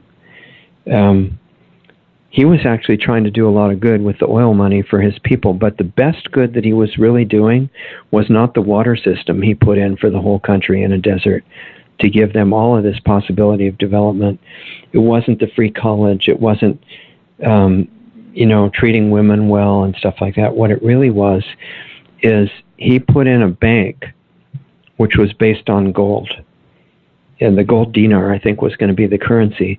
And he was going to share it with everybody in Africa, all the other countries. Now, a bank based on gold would not be subject to inflation. And instead of making people destitute like the bank is designed to do in the U.S., where they've taken most of the wealth and stolen it for this private company called the Federal Reserve, the bank that Gaddafi set up in Libya was supposed to give stability and prosperity to the country, and it would have done that. But that is on our list of forbidden items that we're talking about today. So the U.S. and NATO, at the orders of the real global power structure, which you don't see, for the benefit and safety and security and spreading democracy and just loving the people of Libya, had to declare a no-fly zone over their sovereign country, bomb the whole infrastructure that Gaddafi had made, destroy the central bank, steal the gold, and bring in a fake central bank under the Bank of International Settlements, which again is forbidden to talk about. And before the battles were even cooled down at all, they started the new central bank for Libya. And that's what they were doing. So the reason I got into that is kind of a sidetrack, but Gaddafi was a dictator, and he was doing all this great stuff. But what if he had a son or a daughter who was insane and malicious? The same benefit that was, by living under this wonderful dictator was could have been reversed, and everybody could have, turned out to be monsters at that point, or at least slaves. And there's a lot of slavery still in Islamic countries and some of the African countries, which the Black Lives Matter people kind of forget to mention. Religions are the same way. If they're telling you the truth, and they're telling you this is how to live, they can really help you. But if you're following them by believing and not by checking, you're susceptible to the opposite. And you have to be careful. And in America, one of the best rights that we have is you choose what you want to believe. And I'm just suggesting that's great, but check everything. And the only place you can really check it, you can't just check by seeing if somebody else agrees with you in writing. That does not do it. The only place you can really check it is internally. And if it's real, it'll show you. So when it goes the opposite way and you get a religion based on murder, which this is nothing against people in Islam, because that could be you or me. You have to have great respect for people in that heart of a situation. But when it was started on murder. There was more violence against all the other groups, the non-Muslim groups, from the beginning, as soon as Muhammad got to Medina. And we're going to go into that for anybody that's interested, when Dr. Warner gets on. But he started massive amounts of chopping people's heads off for the crime of not believing what he said. And if you get born into that, it's a very extremely vicious and ruthless and very focused, brilliant plans of war. And the plan is domination of the world and killing everybody who doesn't agree. And by the end of Muhammad's life, which was not that long, everybody in Arabia had made the free will decision to not have their head chopped off and join Islam. And that's what's going on now. That's what resulted in the walls around the Vatican that are there now, when the Pope was saying that Donald Trump wasn't a Christian because he believed in having walls. Those walls around the Vatican were created to try to stop the Muslim invasion from hundreds of years ago. But they figure you don't know history, so they can say whatever they want. When Muhammad was in Medina, and this is not the fault of the current Muslims any more than old slavery is the fault of current Americans. So Muhammad's actions are not anybody's fault now. But he had the head chopped off of 800 Jews in one day, with his 9-year-old wife spending the day watching with him. She was one of his 10 wives.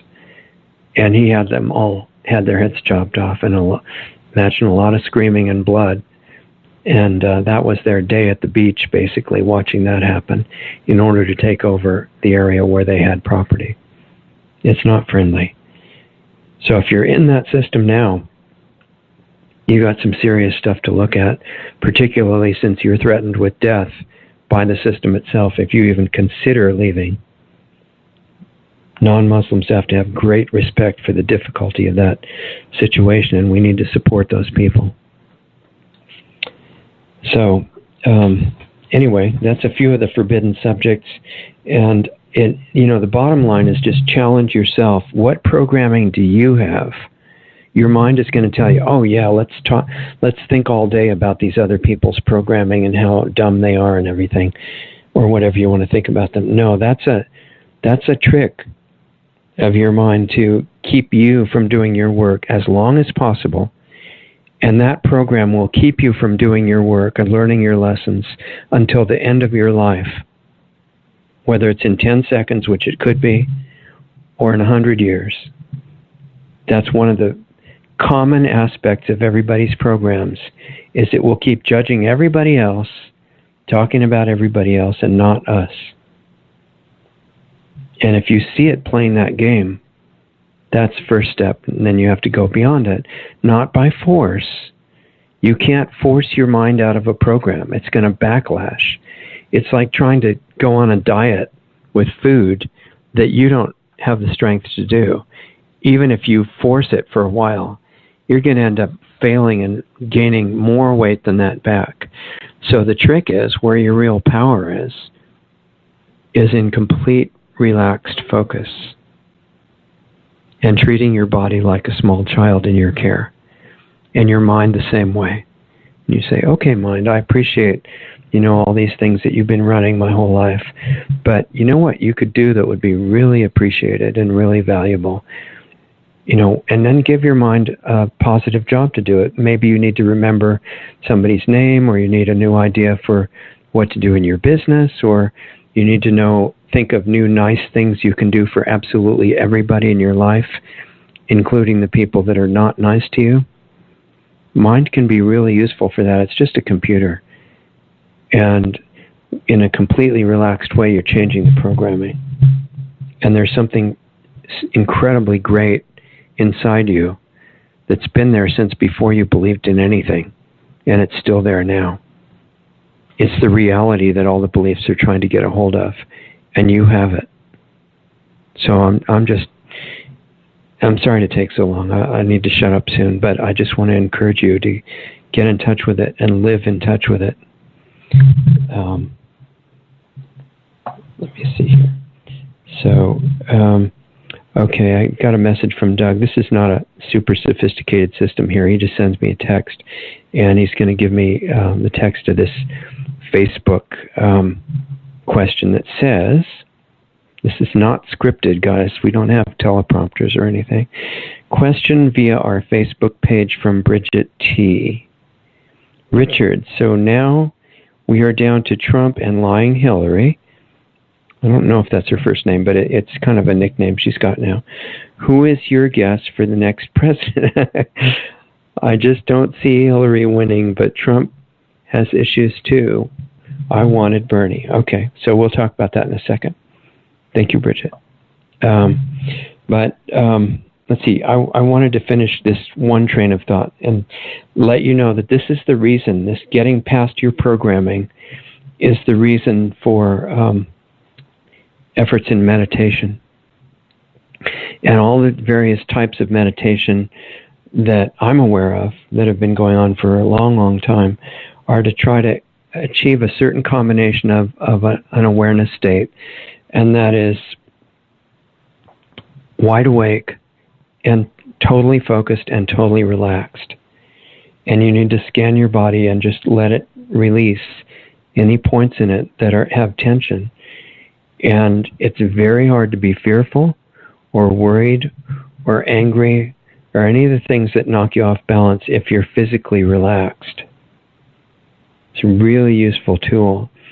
And inside, if you can get beyond the walls and the nonsense of the programs, the same incredible light and unconditional love and super high energy is inside absolutely everybody. You could take the worst terrorist in the world, and if their programs could be made to stop and they could get past them, they would find the exact same thing that you find. So then you get to start to know by direct perception. And you start to watch cause and effect in your life. And you see, if you have a momentary thought, it's going to have an effect. And the more you're watching, the quicker the effect is going to be. And the same if you say anything, especially because the words are conductors of energy. And what's in that word is what's going to have the effect. And the same with the actions.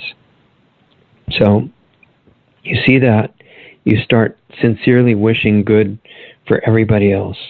And that means you're just going to be flooded with it yourself. And it's going to magically, radically help your life. Because we're not separate beings.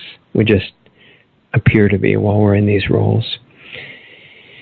That's why killing anybody or even hurting their feelings unnecessarily, and I'm not saying to ban free speech, I'm saying that if your intent is to hurt other people physically or emotionally, it's a mistake because they're you in another form. And I know that sounds totally crazy, but it's actually true. Even if you have to defend yourself or others with lethal force, don't let yourself get into wishing bad for anybody. So you want to help heal the world. Get past your programming. Let me see if I covered everything, and then we'll get to that one question from Facebook. Yeah, okay, let's just deal with this for a minute because I'll forget otherwise. And again, it says, who's my guess for the next president, which I am allowed to guess as a nonprofit entity, Lost Arts Research Institute. I just can't tell you who to vote for, and actually I don't want to anyway. I don't know. That's my guess. I think the power structure definitely wants to put Hillary Clinton in. She's getting all kinds of massive support from the powers that be, including, I think that the Democratic Party members voted overwhelmingly for Bernie Sanders, as far as I can tell. And the Democratic Party and the Republican Party, from the way it looks to me, they're both organized crime. Neither one has any redeeming features at all, and I actually can't think of any good reasons to have any parties whatsoever, because all they do is let you be lazy, and instead of really looking at the qualities of the individual, you think, oh, well, they're a member of this party, that means this, this, and this. So what happens if you eliminate parties completely is you'd actually have to pay attention to the person, which I don't think would be that bad. But the Democrats, voted overwhelmingly for Bernie Sanders. So the criminal Democratic Party structure said, okay, well, there's no problem because we have this thing called superdelegates. We'll just overrule the popular Democratic primary vote and give all the delegates to Hillary, which they did. And I'm sure that, it seems logical that they would keep supporting her through the election process. And they have not just the Democratic Party, but the Republican one that works right with them. They're not adversaries. They're not. At the top level, they forward the policies and the bankers and the levels above that. So they have a lot of control over the vote count that gets announced at the end. And you don't have any way to check. How are you going to do a recount inside a computer that's programmed by people who control the system? And what I've heard from pretty reliable sources, I think, is that if there's a huge landslide of candidate A against candidate B, it's hard to make B win without getting people too upset, because they have an intuitive knowing that the actual result was the opposite. But if it's anywhere close, or you can convince them that it was anywhere close, then you can just reprogram the machines to make your candidate win if you're in charge. And I think that's what they're going to try with Hillary. I think that's why they haven't tried to seriously tried to kill Donald Trump yet. They've had some, amateur attempts, but a serious death attack on Trump has not happened, because they still think that they control the reported vote counts and they control the media and things like that. But I think if Trump gets close to winning the presidential election, that he's going to be in danger of assassination, unfortunately, and I hope that doesn't happen. Now, as far as Bridget's comment that Trump has problems, yeah, I agree with that. He had the understandable reaction that he wanted to catch Al-Qaeda people and torture them, which is not constitutionally allowed in the U.S. Nobody gets to be tortured. You can't break that basic law, and it's against certain international conventions and agreements as well. And I think Trump realizes that now, and he's backing off of it. And he does seem to be open to learning where he's mistaken, which is a really unusual good sign.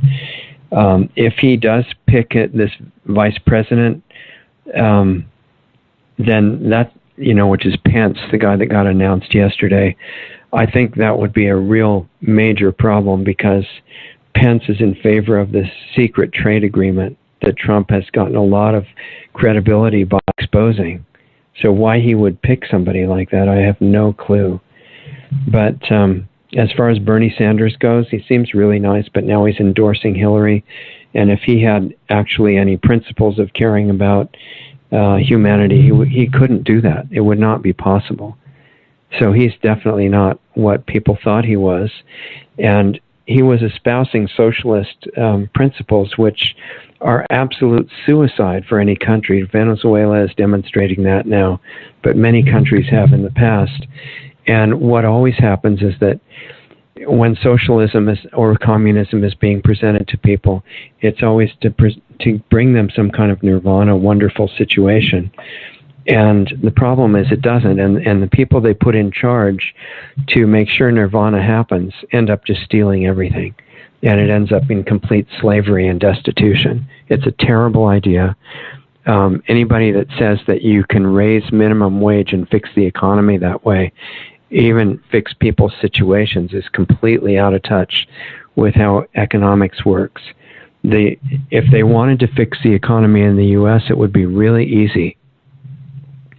All they have to do is get rid of the Federal Reserve immediately. You don't audit it, you just abolish it. You may have to indict the people at the top of it to make sure they don't do something equally bad, but that has to go because it's stolen most of the wealth of the people, and they figure that the public is too, unaware of how these things work to even realize that. You can't fix it by raising minimum wage and dictating how the economy has to work. That's communist, socialist ideology, and they know it leads to tyranny. But if you get rid of the central bank and bring back the money system to a base of gold and silver, then that's the end of it. Inflation, you can't lose any more value of the money, and you don't have it being siphoned off to the criminal central bank. Then you have a huge boost. And in fact, Trump has not openly said that either, and he needs to. Anybody who's telling the truth needs to expose that the central bank is a massive organized crime ring. And speaking of things that are prohibited to say, I'm just telling you straight out, because, I don't know how long we'll last here, but I'm here today, and I'm letting you know that is a monopoly on counterfeiting. And it's stealing all the money by putting out fake bills and fake computer entries, which are not based on anything, and transferring the money that people actually earn into the owners of that international corporation called a central bank. The other thing they'd have to do is get rid of what's called free trade.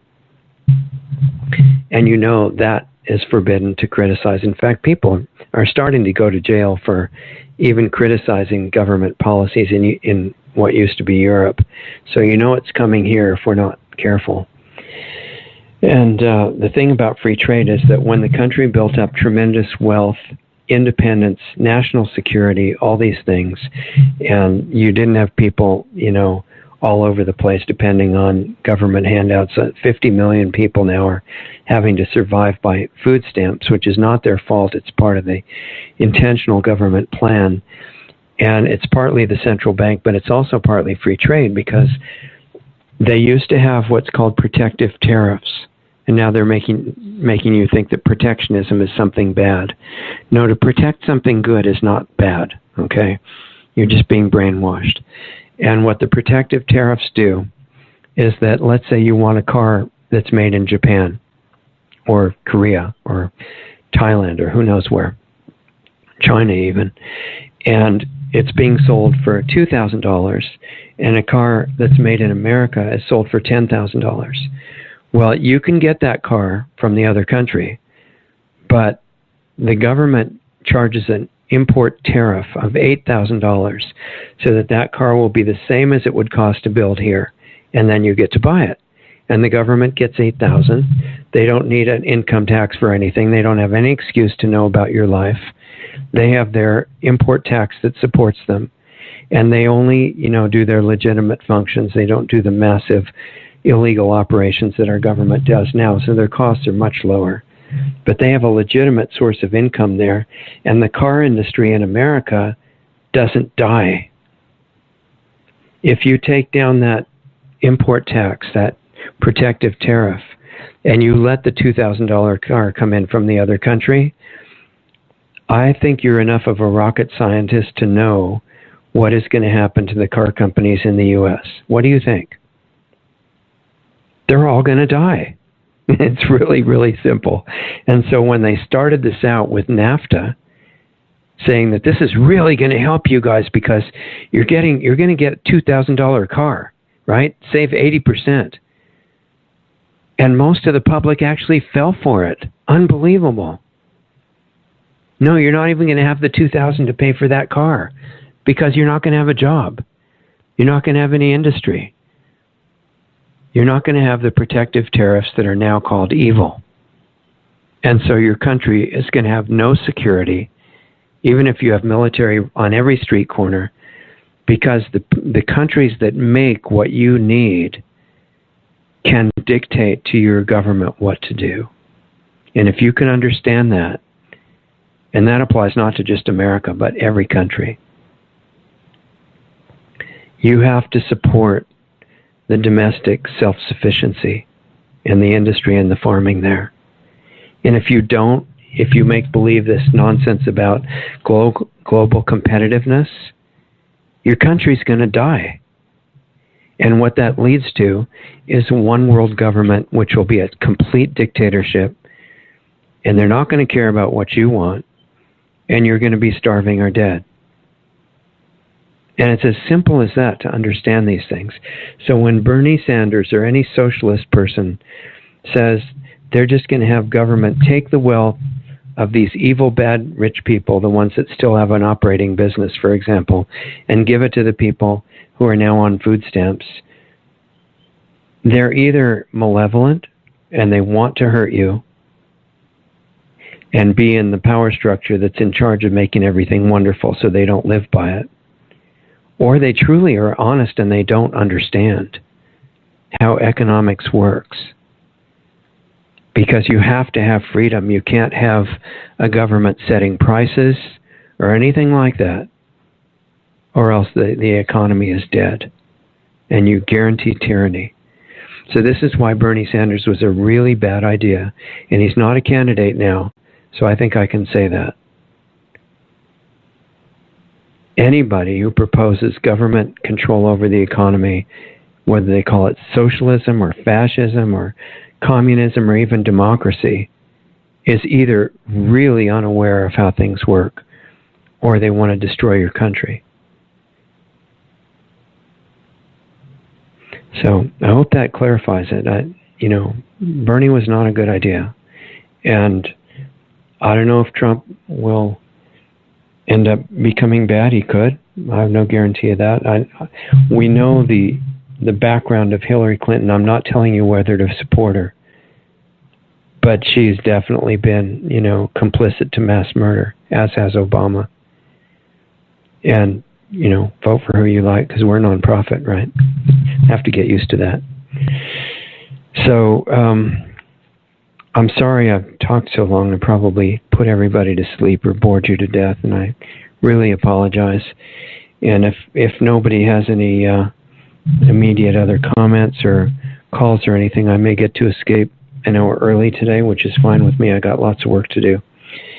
And I just want to remind you that, our websites are being redone, and you can still access both of them, lostartsradio.com, where all the show archives are, lostartsresearchinstitute.org, not .com, but .org.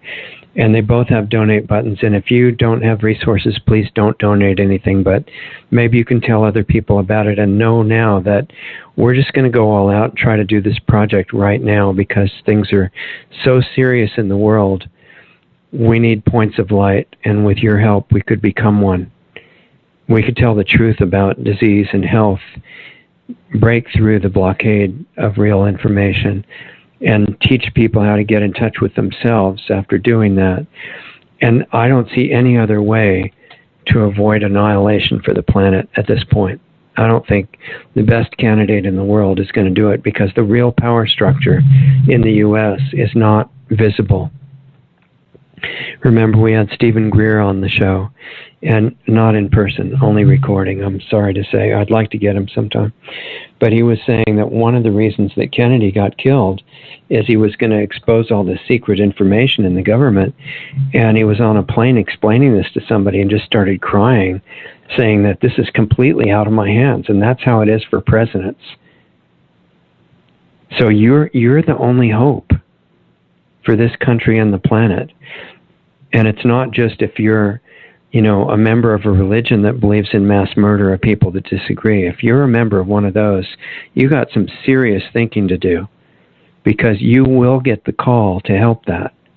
You will be called to murder if they get what they're after, and they have the support of the New World Order now. So as a member of the Muslim religion, you are going to get called to assist with murder. What are you going to do?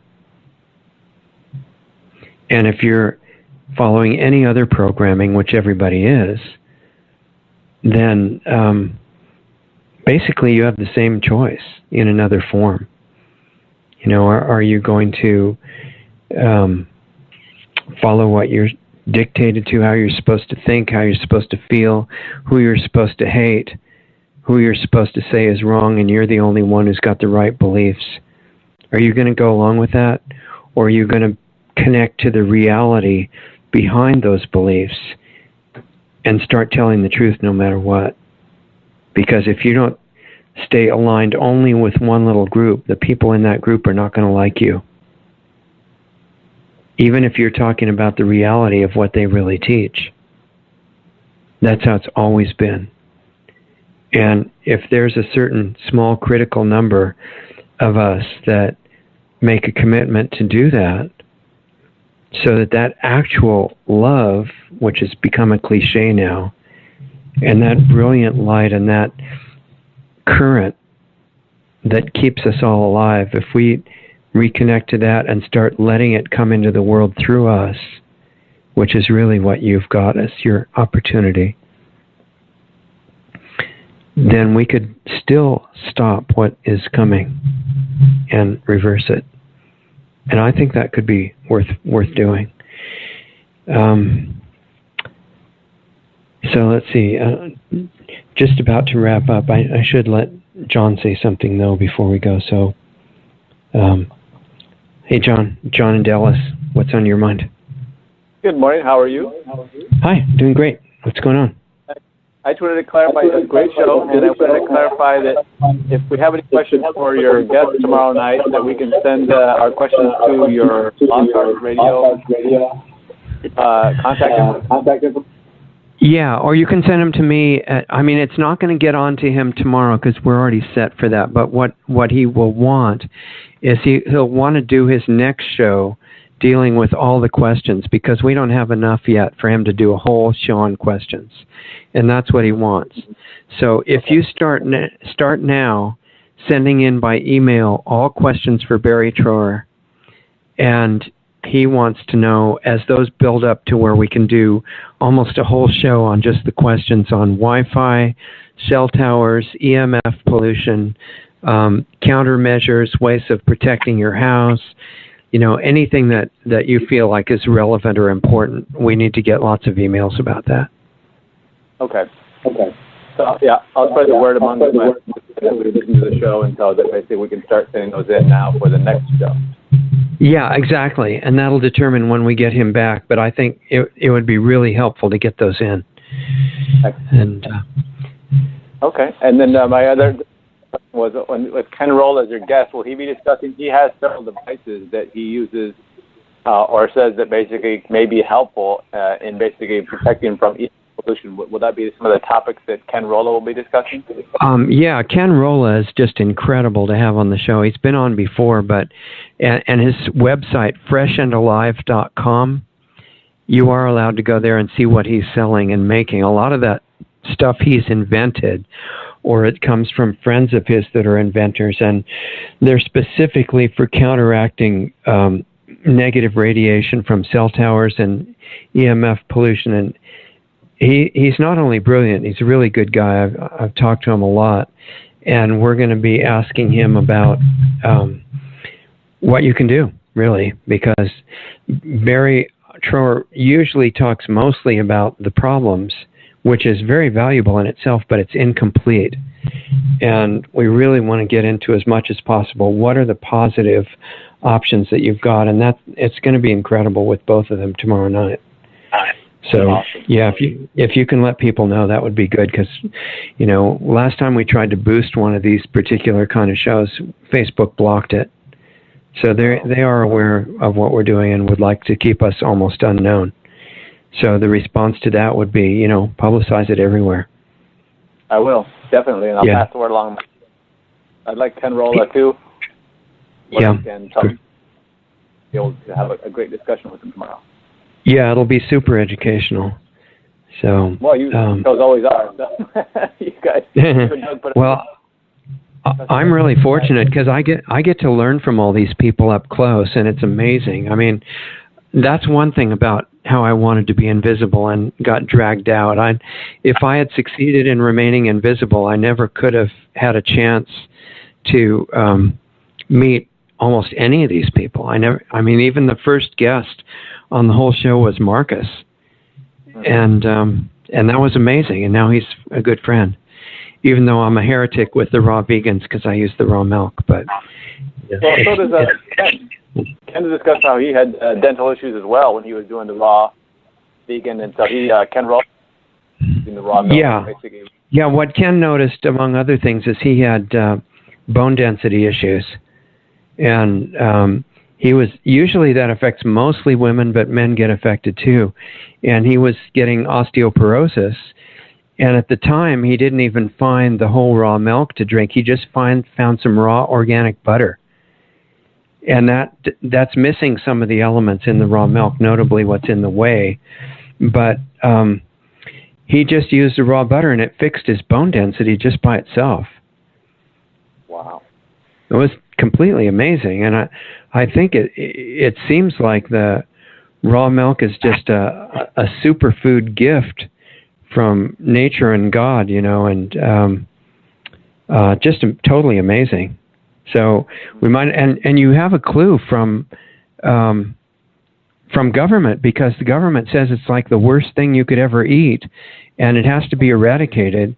And all the farmers that are still trying to produce the raw milk are getting constantly harassed by government, and most of the people that work for the government in these food safety agencies, they don't understand that they're hurting people.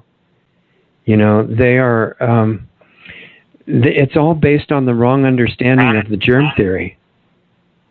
And they think that the only way to make food safe and healthy is to have it sterilized. Right. And with raw milk, that succeeds in killing its value. And they've been very, kind of tricky about this, because now they're saying, remember we talked about the whole grade A sham. Right. And they say, you can sell it. All right, we give up. You win. You can sell your raw milk in stores. All you have to do is make sure it's grade A. And to do that, you use something like hydrogen peroxide, kill everything in the milk without heat, and it's going to be great. And it's not great. Right. And the reflection of the life in the raw milk is the microorganism count in it. And as long as it's not dirty or, sewage contaminated or something like that, if it's the normal kind that the animals drink when they're babies, it's got this super nutrition power in it that obviously works on humans. It even works on cross species of animals. Cats have been raised on cow milk if it's raw and organic, and they've ended up super healthy. So the idea that, well, maybe it wasn't, exactly designed for the young of that species or something, but the point is it works, and it has no bad effects at all. Right. So, now why was I mentioning that? There was some reason. Ken Rowland was going to use the raw butter. Yeah, exactly. He's one of the very few that I've ever had on the show. In fact, he might be the only one that has combined the raw vegan food with the properly produced raw milk, and knows how good it is. And that's one of many reasons it's kind of exciting to have him on. So I'm really looking forward to it. Yeah, you're right. You two are the ones that really want to discuss how it's a great complement to the raw vegan diet. It's incredible. And it goes back to the question of religion, like we were talking about. If the raw vegan diet were approached as a real science, and I don't mean the fake science that supports GMOs and all of the corrupt science that's become the norm now. I mean the old real science, where you observe things and you keep digging and you want to know whatever's true, even if you never agree with anybody. You really want to know what's true, even if it's unpopular. If they dug into raw veganism that way, they would find out all the wonderful things about it, but they would not be scared to go beyond the borders of it to find some more things that are true. But exactly. It's being done as a religion now. And it's a label, and it's a social group. And if you violate the borders of it, you are an outcast. And that is exactly what happens in religion. And if they were allowed to question it, it would be really fantastic. So what I would like to do is demonstrate, if we get to build this expensive place that I really want to go ahead and do now, then one of the things that we're going to be demonstrating there is the new way, which is actually very old, of humane dairy production, where you do not hurt the animals. Because nobody knows about this now, and they don't know that it matters what you do to animals. The vegans are 100% right on that. If you cause emotional and physical pain to an animal, you are setting up an unpleasant lesson for yourself, as well as just causing the pain for the animal, which, even if it didn't do anything to you, you should be tuned into that consciousness enough so that you can't willingly cause pain to anybody, human or animal.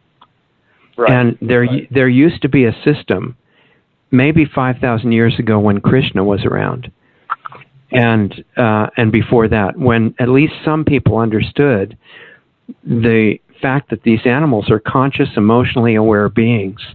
Doesn't matter if they can't do algebra, although according to Gary Larson they can at night. But even if they can't do that, they are still just as much, aware and living as anybody. And if you don't need to be hurting them. So if the cows or the goats or the camels or whatever animal it is raised for milk, and you give plenty of the milk to the baby, and you don't kill the baby, and you don't kill the male babies, you just work on subtle genetic or other ways to make sure that most of the babies turn out to be females, so you don't have a problem. And you also find ways to have them give milk for several years so that you don't have to have an overwhelming number of babies to keep the milk going. This is the foundation of a new old system of dairy production. And this is one of the things we'll be demonstrating on this facility. So it's going to be exciting. Yeah. Definitely supportive of it. And like I said, I wanted just to say thanks again to you and Doug for putting on this great show with all the super information and just exploration into ideas and social and cultural that are just really, at this time, really necessary. Like you said, this is why you're really pushing forward with this project, because there's lots of things going on. I don't know how much time we have left. I think we have to do it. What you should do this week is go out and find us some benevolent billionaires or millionaires if you can't find billionaires, and just make sure that they'll let us do it the way we want. Exactly. No, and there may be. I mean, you never know. They're out there. They could be listening for all I know. This is their opportunity to do massive good in the world with their money, because it's totally upfront what we're going to do. And I don't want to take forever to do it. So hopefully the right ones are, on their way right now. We'll see. No. If it's not supposed to happen, and if it's just supposed to be a few people who know about this and then we disappear, then there's some reason for that, and that will be the best thing. But personally, I would prefer to get this able to reach a lot of people. Yeah, I'm for that too. So I'll basically put the word out. Okay, appreciate it, John. All right, thanks. Have a good weekend. You too. Talk to you soon. Okay, bye-bye. Okay, see ya. All right, and I'm not quite escaping yet because Julio in California has a question that we need to hear. So, hi Julio, how you doing? Are you there? I'm here. Okay, nice to meet you. My pleasure. So, what are you thinking about?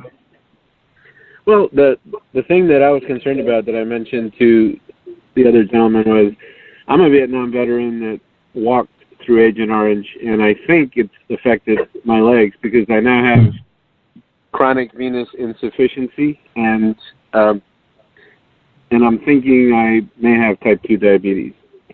Okay. And I want to help the circulation in my legs because my legs are, they're red. I have a sore on one of them, and I imagine it's not blood. It's lymphedema. I mean, it's a kind of like a Julio, Julio, I want to hear you more clearly. You're a little bit fuzzy. Is there anything you can do to come through better? Does this sound better? Yeah, that is better. I don't know what you did, but it's a bit clearer. Sorry. I went to speakerphone instead of talking on the regular phone. Okay. Do you want me to repeat what I said? No, I heard you. Tell me, you had some kind of insufficiency. I couldn't understand what that was. Well, they call it chronic venous insufficiency. It's okay, there's not enough blood flowing through your veins, in other words. Right. In that part of your body. Right. Okay. And you said you had a sore that wasn't healing or something too? I have one sore, and it just weeps what I think is lymphatic fluid that just is pooling in the legs, and it needs to find a way out. Okay. I want to share some things with you, and I have to do it very delicately and carefully because this is not a free society anymore with regard to medical information. And I'd prefer to not be shut down yet, at least. So I'm going to just let you know that we're not allowed to, nor do we want to give any kind of medical advice at all, or diagnosis of anything, or treatment of anything, or suggested actions of any kind. Everything I say is entertainment purposes only. It's just for information, and you understand what I'm talking about, I think. Right. No, absolutely. Okay. So what I'm going to share with you has to be my experience and what has occurred to me from that and from what I've seen myself with other people. Okay. Not you personally, because I haven't gotten to meet you in person, and I'm not a medical doctor. Okay, so what I have observed, which is still legal for me to say, is that most of the people in a condition kind of like yours that have been, assaulted by these heavy, basically herbicides like Agent Orange and all kinds of other chemicals. And when you're in the military, I have lots of military friends, and they are really mistreated by the power structure because they're military. They figure they can do anything to them that they want. And you were in Vietnam era, right, with Agent Orange. But right. Since then, it's gotten worse. And the experimental vaccines and everything have really ramped up, all kinds of stuff. And so later, there's a lot of things I'm trying to say here at the same time, one of which is that if you get so-called free care through the VA, one of the things that guarantees is that you'll never get outside of the drug-centered medical system. And no matter what symptoms you report, they have a drug for it, or more than one. And what happens when you get on the drugs is that it causes other toxic effects like little mini Agent Oranges in different ways. And the body is just trying as hard as it can to get back to normal health conditions. That's what it always does. As long as you're alive, the body is conscious. Every cell is. It's got intelligence in it. And its job is to have absolute devotion to getting back to your best normal state of health. And it does that till the moment you die. So when it's got blood sugar issues, which you mentioned before, I assume you say that your blood sugar has been measured high, right? You didn't say that, but I'm kind of assuming that. Yeah. Yes, it has. Okay. And you've got lack of circulation, and it goes back to the same basic laws of nature. And if you bring your life into harmony with those, then the body itself is the one that starts doing the healing. So even the best natural practitioner in the world, in my opinion and experience, can't heal anybody. But fortunately, the intelligence that's keeping your body alive moment to moment, which is not just a bunch of atoms, it's actually trying to get back toward a better state, that one can heal you if you bring what you're doing in your life back to harmony with the basic design principles of nature.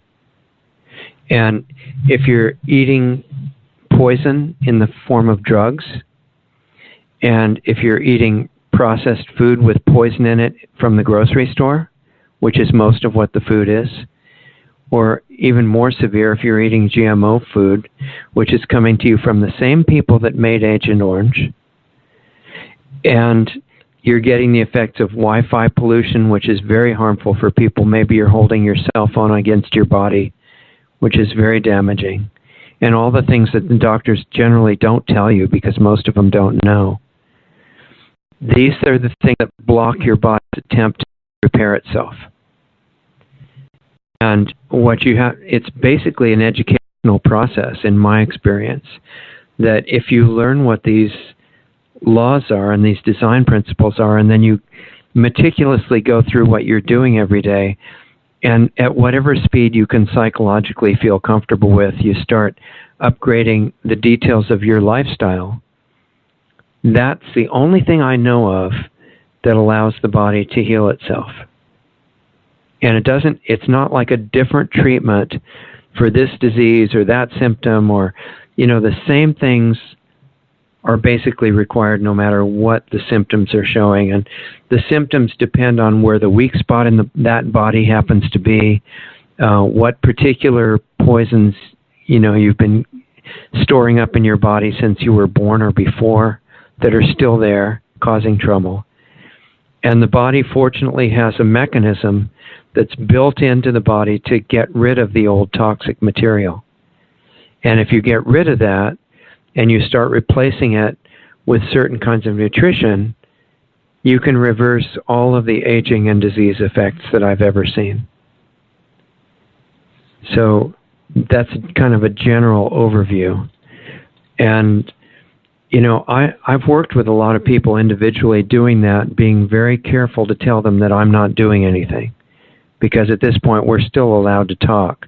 But even in those private sessions, which I've done with a lot of people, what we usually run up against, because I can lay out, over several hours the details of what works and this kind of stuff, but what they run up against is not that they don't understand what we're talking about.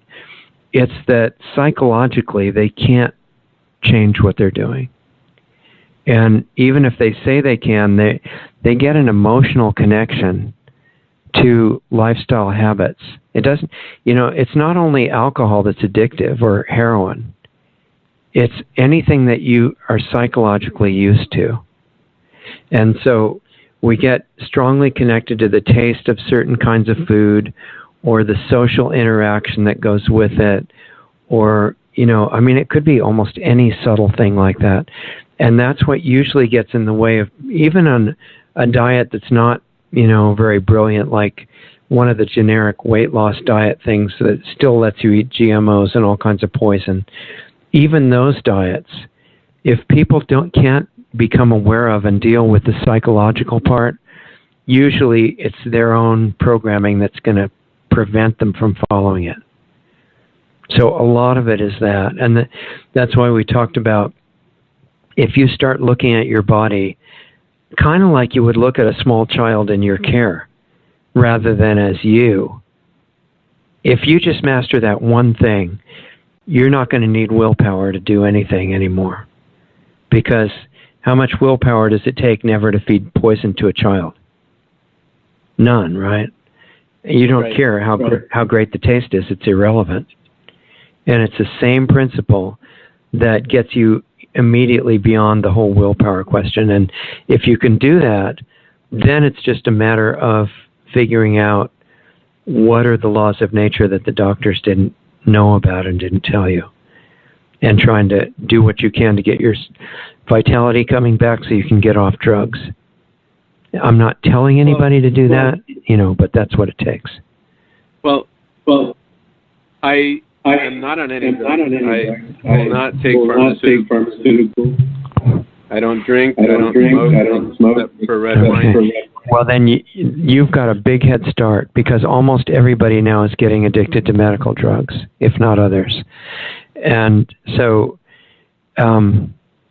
if you can start making more steps, it's like if you can imagine a continuum like going from left to right, like a line, right? Where it's got numbers from 0 to 10 or 0 to 100 on the line. And on the left side, at the 0, is the standard American diet with all the processed junk and the GMOs and the, lots of processed sugar and all that stuff. And on the right side is, if you went all the way to the right side, it would be like probably nothing but sunlight or pranic energy. But along the way from the standard American diet over to the other extreme, you're doing steps like getting off processed food, which is a huge step. That's the single biggest step, for example, that Matt Monarch said to do, that if you can do that, and you can look up Matt Monarch on, what's it called, rawfoodworld.com, and he's got a lot of great inspiring... You know about Matt? Yes. Okay. All right. So you already know that he said that Matt Monarch's an extreme raw food devotee, okay? He's been, as far as I know, a raw vegan for about 22 years. And he's one of the few people that's been able to stick to it for that long, because there are a lot of difficulties. But what he says for most people is that you don't need to do what he does. If you could just eliminate all the processed food out of your life and learn to really enjoy the rest of it, that most bad conditions in what he explains would go away. Now, what I've seen is that does, especially if it's strictly organic, which I think that's critically important right now, because the non-organic food that's called conventional in the store, so that it won't sound like anything bad, it's saturated with stuff like your Agent Orange, and you're still drinking it, and that's not brilliant. So you really, even if it costs a few dollars more, or even if you have to eat a little bit less to make up for it, I think it's critically important for everybody to eat nothing that's not organic, or I don't care if it's certified, but if it has to be really organic, no chemical fertilizer, which disrupts the whole nutrition of the plant, no poison sprays of any kind, and mineralized soil. If you can eat just that stuff and get rid of the processed food, eat it as it is, or chop it up and make it into salads or other kinds of food, that would be great. And if that doesn't completely get rid of everything, then you may have to do some things with raw food, which is stronger. But in a lot of cases, people get such a massive improvement in their health just from getting rid of all the processed food, anything that has a paragraph of ingredients. You don't need it. It has no life force in it. And just take stuff that, grows in the ground, or in the case of what I do, I also use raw milk that's done right, not killed with chemicals or anything, or not non-organic. And that might be enough. That might turn things around enough for you. But in order to get the other component, which is to detox the body, if you want the ancient, archaic version, and you listen to or find a free PDF of Volume 1 of the Essene Gospel of Peace. Have you ever seen that? I saw it on your webpage, but I had never seen it prior to that. Okay, well, if you can also get it on a free PDF by just typing it into a search engine that you want Volume 1, because the other ones don't have what I'm talking about. And that gives you an idea of how it was done a long, long time ago. And the critical first element that was given to people who were suffering from any bad symptoms was always fasting. And now the reason for that is that when you stop eating food for even a while, your body, which is conscious and which monitors what you do all the time, says, wow, I don't have to use all my energy to digest, assimilate, and eliminate food, which it has to do all the time. And so what's the next most important job that I have to use life force for? And it's always detox. Because since before birth, when these poisons came in that we couldn't get rid of right away, they were stored by the body in individual cells, trillions of them all over the body. And they're going to cause trouble. And eventually, it just depends on the weak spot in the body and how long they've been there, what they are, whether they're concentrated drug residue or Agent Orange residue or whatever they are, they're not good to have in your cells. And the body knows that. It's got a survival mechanism. So when it's not using up all of its energy on elimination of food and digestion of food, it immediately starts to very gradually go into each cell where there's a concentrated deposit of poison and pull it out into the fluid surrounding the cell, eventually into the bloodstream, and then out of the body through the sweat or the urine or the gut or the breath, whatever it can do to get it out, because it's a threat to life. And that is why they had advocated fasting. And the reason they used to call it fasting and prayer is because, and you'll see this explained, I think, to some degree in the Essene Gospel, that if people were dwelling on really destructive, fearful, angry, or frustrated thoughts, that the cells, which are always watching how you feel and they obey whatever signal that you're giving them, if there's any of those things going on in your emotions, the cells think you're telling them that it's hopeless. And the physiology will reflect that, and it won't work very well. But nowadays, because people are so toxic, and they've got all this, like the Agent Orange wasn't a big factor 2,000 years ago. So in order to have some support while they're not eating for a brief period at least, they would drink juices, strained so they have no solid residue, and only vegetables, not fruit, because the sugar mixes with the junk and causes trouble. And they'd be on this kind of juice fast for a period of time, and then go back to a healthier way of eating solid food, depending on what place on that continuum they wanted to be. Maybe they were still doing cooked food, but they would do whole organic cooked food, like buying a cauliflower and some other vegetables and making a stew or something, instead of a package that says instant cauliflower stew, or, super green goddess flavoring, that's all chemicals. Or if they're just going to make that change what they go back to, then they're not going to lose the benefit of the juice fasting.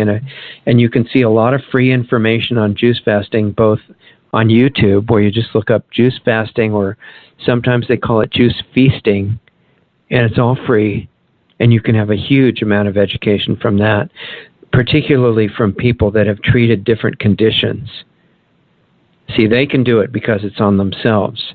Anybody else, if they use the word treat or cure, they've had it.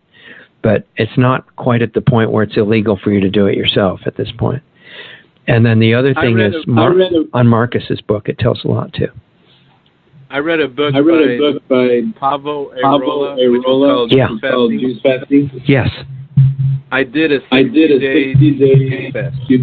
Wow, when was that? About 10 years ago. Okay, and what happened? Well, I could taste in my mouth, I could taste insecticides. I mean, as my body was getting rid of it, it was horrible. I mean, and well, that's fantastic. I'm so excited that you know about all that and did it. Yes. You just didn't keep going. That's all. Well, I tried doing it. I did it for 60 days, and I lost 60 pounds. I'm not saying to fast more. I'm saying what you do after it. Yeah, that was hard. Yeah, that's where it breaks down. When I tried doing a juice fast for a second time, every time I would start, I would get a migraine headache, and I almost could tell that it was my body saying, "Don't do it." Yeah, you might not need more long fasting. 60 days is enough. In fact, Rudolf Bruce, who cured like 95% of his advanced cancer cases, according to his own numbers, he used a 42-day juice fast, a very specific juice fast for all of his patients. And the ones who got through it, almost every one of them no longer had cancer, which is pretty amazing. And I'm not telling anyone to do that, but it indicates the value of juice fasting in general. And what you can do at this point is shorter versions. You can even start doing it once in a while for a day if you want to. I'm not telling you to do that. And in fact, I've been fasting one day on water for years, every week. And but what really matters is what you do in between. And if you give into the psychology of wanting to eat some good tasting junk that's not really helping you, then especially if your body has a weak spot from Agent Orange exposure or something like that, it may be more than it can take right now. And it could come down to a lifestyle choice on your part. You know, VA is not going to help you with that, I don't think.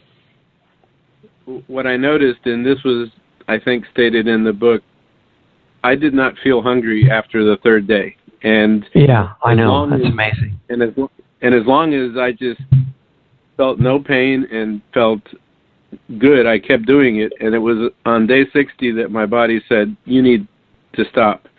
Yeah. And at that point, I did stop. That's exactly how you should do it. Yeah, and I slowly reintroduced food. I remember I ate a quarter of an apple the first day, and yeah, which is a lot. A piece of, yeah, but they had examples of what you should eat and not. I also do bone broth. I follow a paleo lifestyle. Yeah. I eat grass-fed beef and lamb. I try to eat organic vegetables, but I can't always find them. And a lot of times at the farmer's market, you don't know if it really is organic or not. No, that's true. People go into the farmer's market selling fresh GMO corn and all kinds of stuff like that. Yeah. But I'm pretty up on what I should be doing. I'm not like toxic big pharma drug taker. Yeah, that's wonderful. And it sounds like maybe you're not doing much processed food either. No, not much.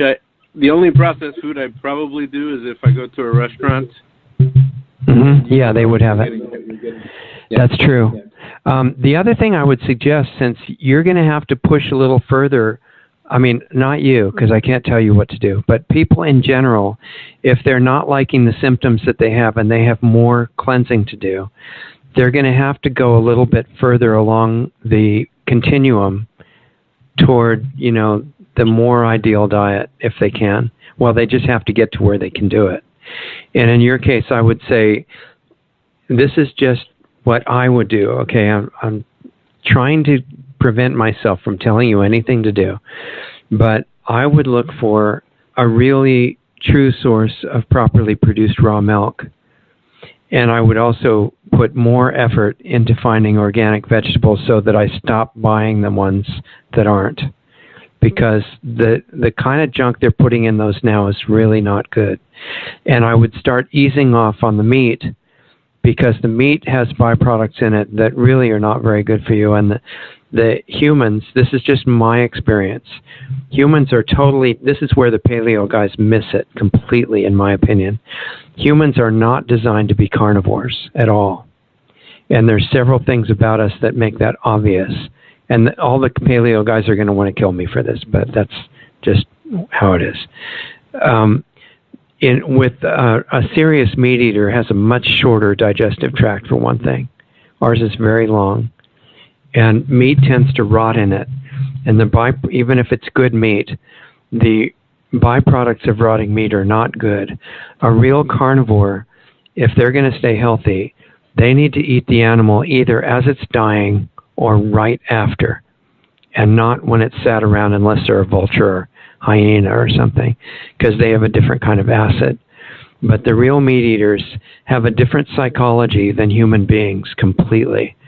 And they get all appetized and excited by a screaming, dying animal who's in incredible pain. This is really great for them. It's one of their high points in their day. And if you're a normal human, you don't have that reaction. You want it in a package, and you don't want to have to experience what the animal goes through when you kill it.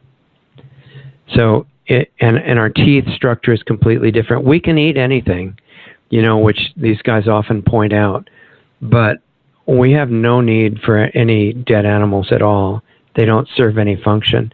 You do need saturated fat, which is in the bodies of animals, but you can get it easily from good raw milk.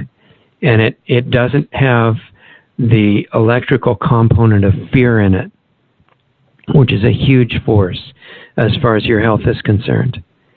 If you can, it's what the Indian teachers in Ayurveda and other places called sattvic energy. They had sattvic, rajasic, and tamasic, I believe.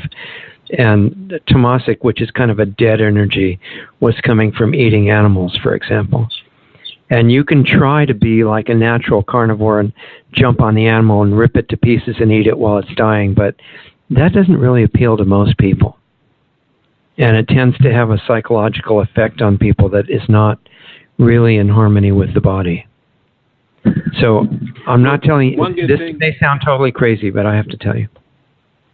When I was a child, we had a cow, and I drank raw milk and for the first 7 years of my life, and then I had to escape from my country. But maybe the first 7 years of drinking raw milk, right after it came out of the cow, helped me somehow.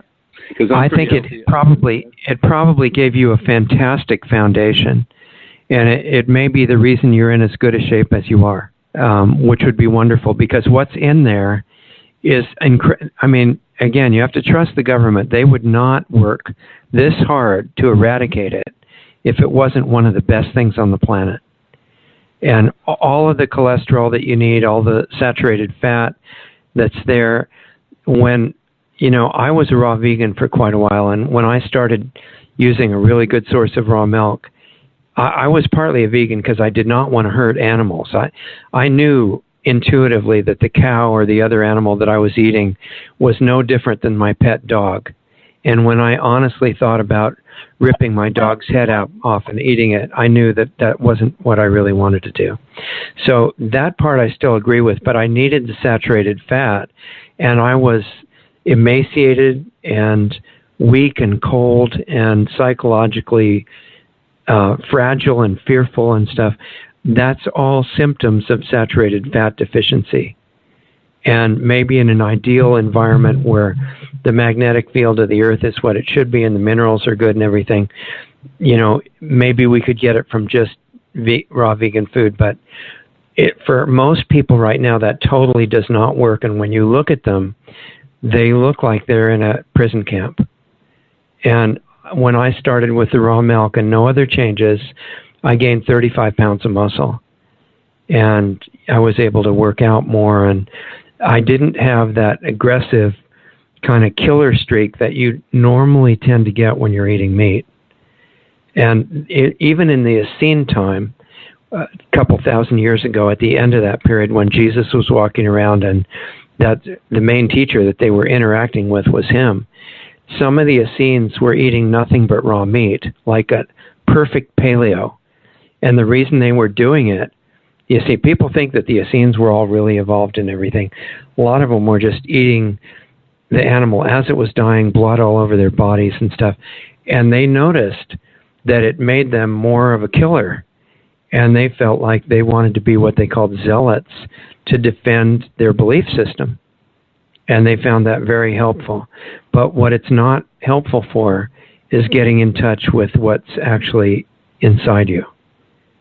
That requires calmness, and the meat doesn't help with that. But the raw milk is what the Indian teachers called sattvic, which is powerful but calm. It's really useful. So anyway, well, that's awesome. I found a organic farm where I can get raw milk, both goat and cow, and I tend to favor goat milk. And I would too. I would too. Yeah, I would favor goats for a number of reasons, because the goats are closer to the human composition of the milk. The protein component is smaller. And the other thing is that goats can more easily eat wild plants in addition to grazing on grass and stuff. And so they tend to naturally get a more wide spectrum of minerals in their diet. And I think that makes it more powerful. But if cow milk is all you can get, like right now, I don't have a great source of organic raw goat milk, so I have to use it from cows. But it's still keeping me going really well. As long as it's organic, whether or not it's certified, and that they don't put hydrogen peroxide in it to make grade A or things like that, which you can do by just talking to them. You can find that out. This is a superfood, and I've never found any drawbacks to it at all. You could probably fix most of what you're talking about. I just joined your Facebook page, and I also signed up to your newsletters. Oh, good. I'm about to send another one out, so that's great. I think it's exciting. You've already proven you've got the ability to absorb and actually do these things. I think you can get in as good physical condition as you feel like. That's great. That's good news. Yeah, Something I got from your presentation today, and it's something I kind of have known all along, but you just reinforced it, and that is the part about being at peace and harmony with no stress. I recently retired, and I'm home all the time, and I get to meditate a lot, and I don't have any stress in my life, and that I'm blessed for that. And you really are. You appreciate the time and don't assume it's just going to keep going. So every second is so valuable, and you need to keep stretching to learn more and teach yourself more, because there's always a vast amount more. And one of the tendencies of human beings is to get complacent wherever they are. And no matter how much you've learned, compared to what there is to learn, it's nothing. And you want to stretch just like a beginner. True. But it sounds really great. I think you're going to do fantastic. Well, thank you very much, Richard. And I hope we stay in touch either via your Facebook page or email. Yeah, whatever you want. So let people know and find us a few billionaires this week to help fund the new project. Okay, I'll try. In your spare time, since you don't have any stress. Right. All right. Well, thanks for calling, Julio. Call back anytime. It'd be really fun to have you involved all the time. Thank you, Richard. I shall. All right. Talk to you soon. Bye. Okay, so Julio brought up some really valuable points, I think, and really, and also inspiring example of, he was actually able to do a 60-day juice fast, and amazingly, it's not as difficult as most people would think that a 60-day juice fast would be. There are all these reports that I've been seeing that people go for, 2 weeks, a month, 2 months, usually not much more than that.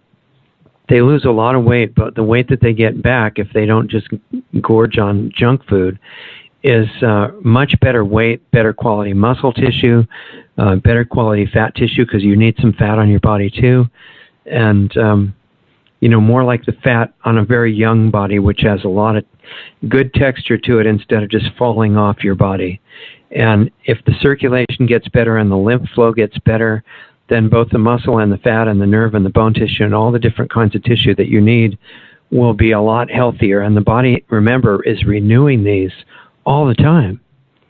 So if they're falling apart, and if they want you to think that this is normal old age, no, actually it's not, because the body's not a tractor or something that just rusts and gets destroyed with age. The reason it breaks down is the length of time that we've been making mistakes on it. And if we don't do that, we still have to die in quotes, and I put that in quotes because that's kind of a misleading word as well. A lot of language has become misleading, but the body's designed, from what I've seen, to stay in really great condition until you're done with it for the end of this lifetime. And if it's not, then you can bet that it's trying to give you messages about what you need to be doing. And if you find that really difficult to do, if you're even willing to listen to your body to hear what it's trying to tell you, which it's doing by subtle feeling transmission all the time, then you need to start by working on the psychology and the way that you're looking at it and relating to the body.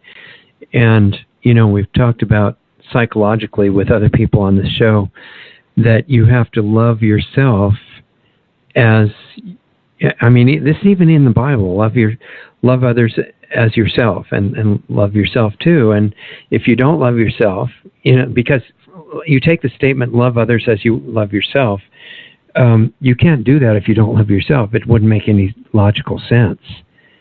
And it doesn't mean be all enamored and impressed with your personality, because everybody's equally valuable, without exception. It's talking about the kind of a love that's more of a verb. It's like a gift. It's like what we're saying to give other people who are around you by just thinking good thoughts for them, wishing them well, wishing them really wonderful things coming to them in their life. And you have to have that kind of benevolent attitude toward your own body. If you think that it's you, then when it cries for a taste that it's used to, which isn't good for it, of some junk food, you're going to feel like it's you wanting that taste, and you're not going to be able to withstand it for indefinitely, because you'll think it's you, and it's not. You're the awareness living in the body, experiencing the thoughts through the mind. You're not the mind. You're not the physical cells. You're the non-physical consciousness that's experiencing all of the thoughts and sensations through the body and mind. But you have been given the use of this body for right now. It is just like a small child that's in your care. And if you feel that, if you start looking at the body that way, everything changes. And all the things that you would wish that you could do, but it took too much willpower, if it still takes willpower, you're not doing what I just described. So you could play with it this week. And I'm just telling you, we're almost at the point where we have to wrap up here, but this is a thing to play with during the week. Watch what takes you willpower. If you're even trying anything, I mean, most people just get complacent, but if you're stretching and appreciating some of your time a little bit, instead of just letting it go by like usual without a thought, imagine that you've been given a certain set number of hours in this body and on this level, not to worry about, because you'll still be fine when you're somewhere else. But while you're here, it's uniquely valuable. And if you want to take advantage of it by looking at how your thought patterns and your emotional patterns run now and reaching beyond them to learn more, so that you don't waste your time here in this school, then practice loving yourself and your body and your personality just like you would love other people. Because if you don't do that, you're kidding yourself that you can love anybody else. You can't. It's going to be a trick you play on yourself with your mind, and it's a waste of time. So if you want to be able to love anybody, and it doesn't mean thinking they're great, it means giving them this really uplifting energy, then you have to start with yourself. And you give that to your body, and your body's going to know it before you even do it. And the blood chemistry is going to change, and every cell is going to wake up and listen to what it is you're sending out. And that's the foundation that needs to precede physical upgrade of your lifestyle. And if you do it in that order, even a big change like I was talking about with Julio, where if you've been eating meat your whole life or for years and you want to get away from it gradually or all at once, that is that's more than most people can even do with the best willpower.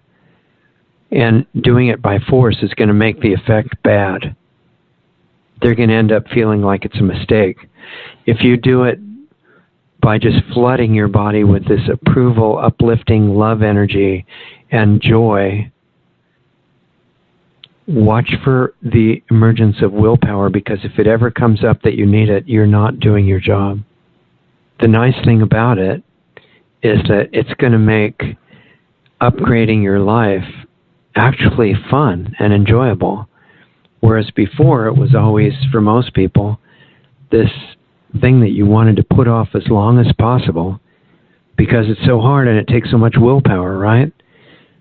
No, not really. The closest thing to willpower that would be left is when you start tensing up and getting into that mental self-destructive program where you're not sending the right energy to yourself.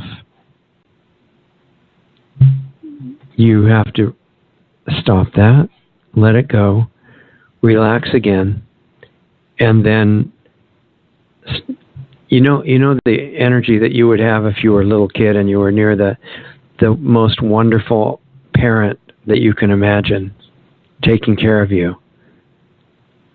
It's exhilaration. It's being naturally happy and totally secure all the time because that parent is there.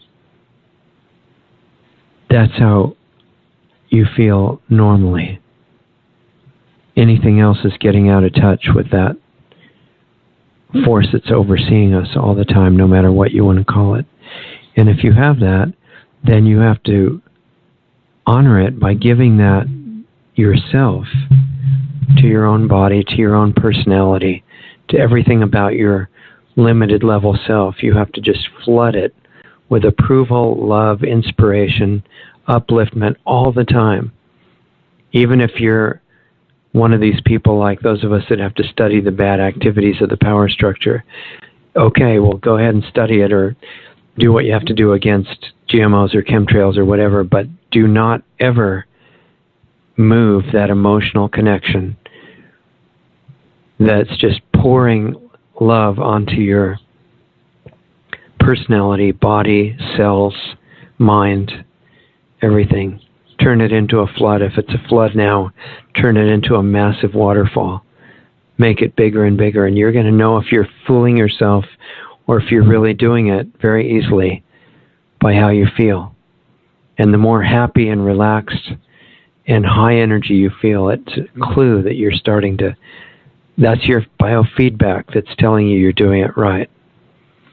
So we got to go, and thanks for being so patient and with this ridiculous long amount of talking that I've been doing. I apologize, but I hope that maybe some of it is useful, that you can play with it during the week, practice, and I do mean play with it, not severe willpower. I mean relax and experiment and use the feedback mechanism that you've got, that everybody has this internal guidance system, and it works through feeling, and it tells you when you're making a mistake or not, or when you're just making a good change but it's temporarily difficult, or you start to have that kind of discernment. The websites are both in transition, kind of, not done at the moment, but you can still reach both of them, LostArtsResearchInstitute.org and LostArtsRadio.com. All the archives of the shows, both shows, the guest one and the Saturday one, are on LostArtsRadio.com. And if you have resources, you can donate to our project there, the big one that we want to do, or tell other people about the show. At least we need to reach more people, counteract the Facebook blocking. Play around this week. Go to diamonddiscaudio.com to see what Doug's doing. Have a great week, and we will see you next time.